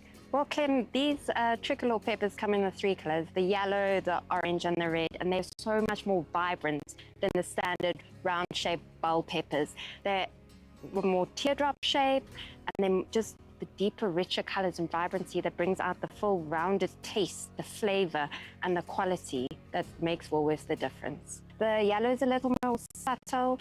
Then you get the nice orange pepper. That's got more of a fruity note. And then this red pepper. The red offers the deeper bricks. The bricks are the sugar levels of the pepper, and that brings about the sweetness that you'll taste and linger back in your mouth. So Clem, here's a challenge. After tasting all 3, let's do a little bit of a blind tasting, which we are quite well known for back in the office. Here we go.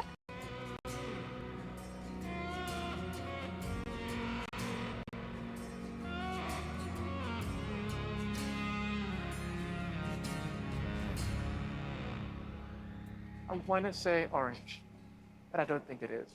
I think it's yellow. You were right.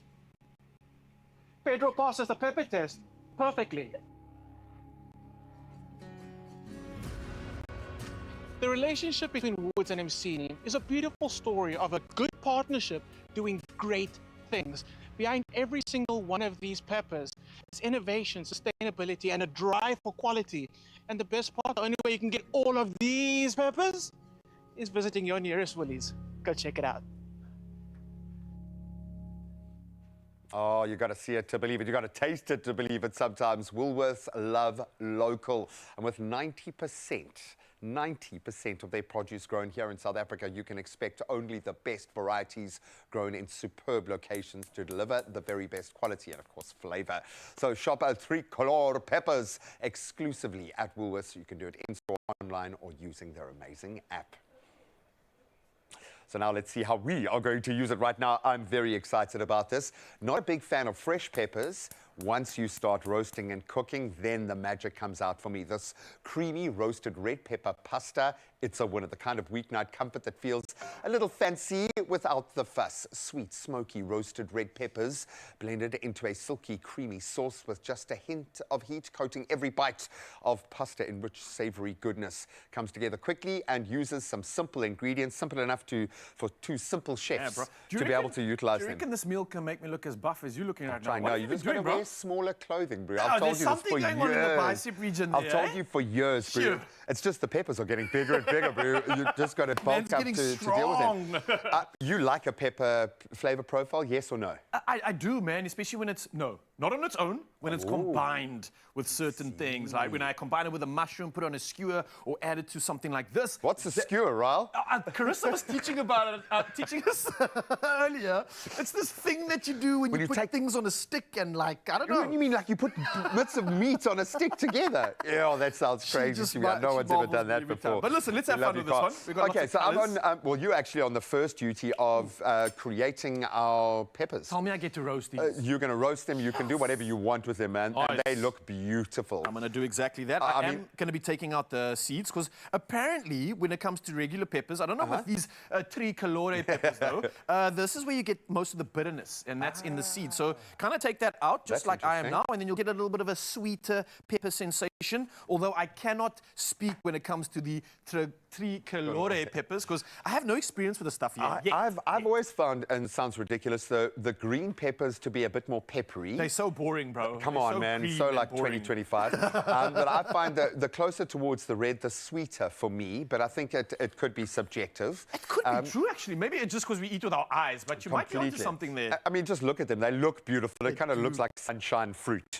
is what I'm saying. But one thing I do know, absolutely, whether you're doing it on the braai, whether you're doing it under your griddle or even in a pan, the flavor development when you start to roast and char and cook that pepper, that's where the beauty comes out. So we've got a beautifully roasted pepper here. We've taken the skin off. I don't mind a bit of charred skin, to be honest. I think it adds to the flavor and the vibe. Yeah. But we've peeled ours off here so you can have a beautiful sweet flavor profile. And some of its juices and the oils that you used when you were roasting it, let them join the party, man. Nice. And then we've got a bit of cream. And I can even smell the difference once the pepper's been roasted. It's got a sweetness. There's a whole different flavor profile. And I'm not judging if you like a fresh poppy pepper. There's nothing wrong with that. Okay. Nothing wrong with that at all, right? Make some noise. All right. Silky or smooth? I don't like it too silky, G. I think you need some texture. I think Rustic, you need to as go we on a say. journey. Yeah, I think you need to have somewhat of a different experience, and you don't want it to just all be like velvety down your mouth and your throat. You wanna process it. Bit of light and shade, as we say in our industry. Okay, so a little bit of garlic going in here, very low heat, because you're not really cooking all that much. You're just kind of blending and melding the flavors together. This is you're using one of those joke planes again, hey, where nothing ever comes out on the other side. There we go. Is anything coming out there, bro? No. You're just doing this. We are getting the mother load, Nice. and it's nice small bits as well, which is going to fit your. Have you noticed like the flavor difference profile? Going to between- get it everywhere. I don't Okay, know that if looks you've great. experienced this, but I've been cooking with both fresh and like pre-made garlic. So you know, you Oh, get the yeah, garlic in yeah, the tub. for sure. I find the fresh garlic has a big difference, especially what you did right there, kind of just getting a little fresh zest or a grate of the garlic. It brings like more of a pizzazz or like a garlicky pow. That's actually in the culinary dictionary. Pizzazz. It is pizzazz, yeah. It's under when you look at fresh garlic, the difference between fresh. No, for sure. Fresh is always going to, I think, carry a lot more of a punch. The popping, the smelling, it looks beautiful. Oh, I don't know if the camera can get up close on this. So this is what you want. You just see that little Bit of char. brown char over there. That's what we're looking for. Obviously, you want this to go for a little bit longer. You don't want it to wilt away, though, like spinach. That's not the goal, okay? You wanted to get a nice roast, some nice browning on there, and just bringing this entire meal to life. And yeah, I think once the flesh starts to soften, you know you're getting the right effect. Yeah. So we've got our oil in here. Now, I think Danilo taught us this.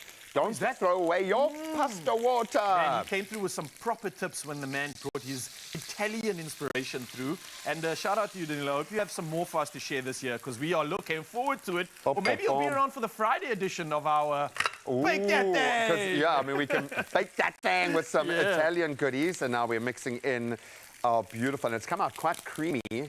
I mean, in its color profile. Yeah, it's got like that. The redness definitely coming through from the peppers, obviously. And that's the red pepper, which I think has the prominence. Not fully red, because obviously the colors here are lending to this. So we've got yellow, orange, and red in the tricolore variety. So You can wear a colored T-shirt when you serve it. So those flavors are going to mix beautifully. I like the sheen of the oil. And I'm sorry, for me, though, when you've got that butter sheen, that oil sheen, that is flavor. And now, yeah, they're fighting back, those peppers. No, they look beautiful, dude. Well just done. say be careful when you are roasting these peppers. You've got too much oil. It does jump about, so make sure the kids aren't too close. You might get something on the skin and get a burn on. Okay, then we mix in our pasta, looking absolutely beautiful. And then I discovered this making pasta last night with my kids. I would like to introduce the cheese a little bit earlier, as opposed to putting it on the top at the end, which is lacquer from a visual perspective. You want it to mix through, so you get that cheese throughout. So, and I love when you get look to how beautiful that bite is, into man. the food, when it's just kind of like cooled down and you get the cheese stringing together and just keeping it all like a vibe. Oh, Mzansi, all you got to do, scan that QR code right now. You don't need anything other than that inspiration, and probably your entire meal prep is going to change, because this is what you want to make right now. Wow, G. Absolutely blown away. Cells can sing about it after this. We'll see that. Look.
It's my feel-good breakfast show. All right, some very quick news. Your Monday could be insanely amazing if you play your Daily Lotto for an estimated 450,000 Rand and add the Daily Lotto Plus for an added 150,000 Rand. Please don't get left behind. You heard Graham. Buy your tickets now in store, nationallottery.co.za website, the mobile app, cell phone banking, or dial *120 *7529# for USSD. We put all these details on our Expresso social media pages. You can check it out right now and get yourself in the running to win big. We're talking about 450,000 Rand in the jackpots and the Daily Lotto Plus for an estimated 150,000 Rand. Come on, get involved. Okay, right now we have to send you off into your Monday with Sales. He's going to bring you a wonderful performance, him and his bandmates, and we can't wait to get into it. Yeah, thanks for tuning in. Please come join us on tour. This one is called Daddy's Home. Let's go, guys.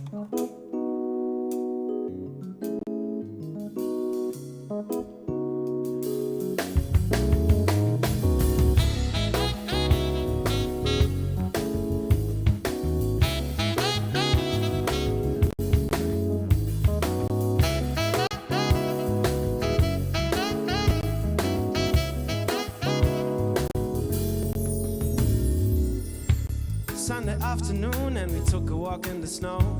I was daydreaming about her, fantasizing that I love her so. I was able to vision the future. I saw my little girl say, Daddy's home.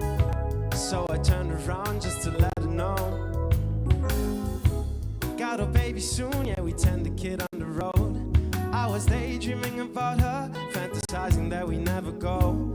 I was able to vision the future. I saw my little girl say, Daddy's broke.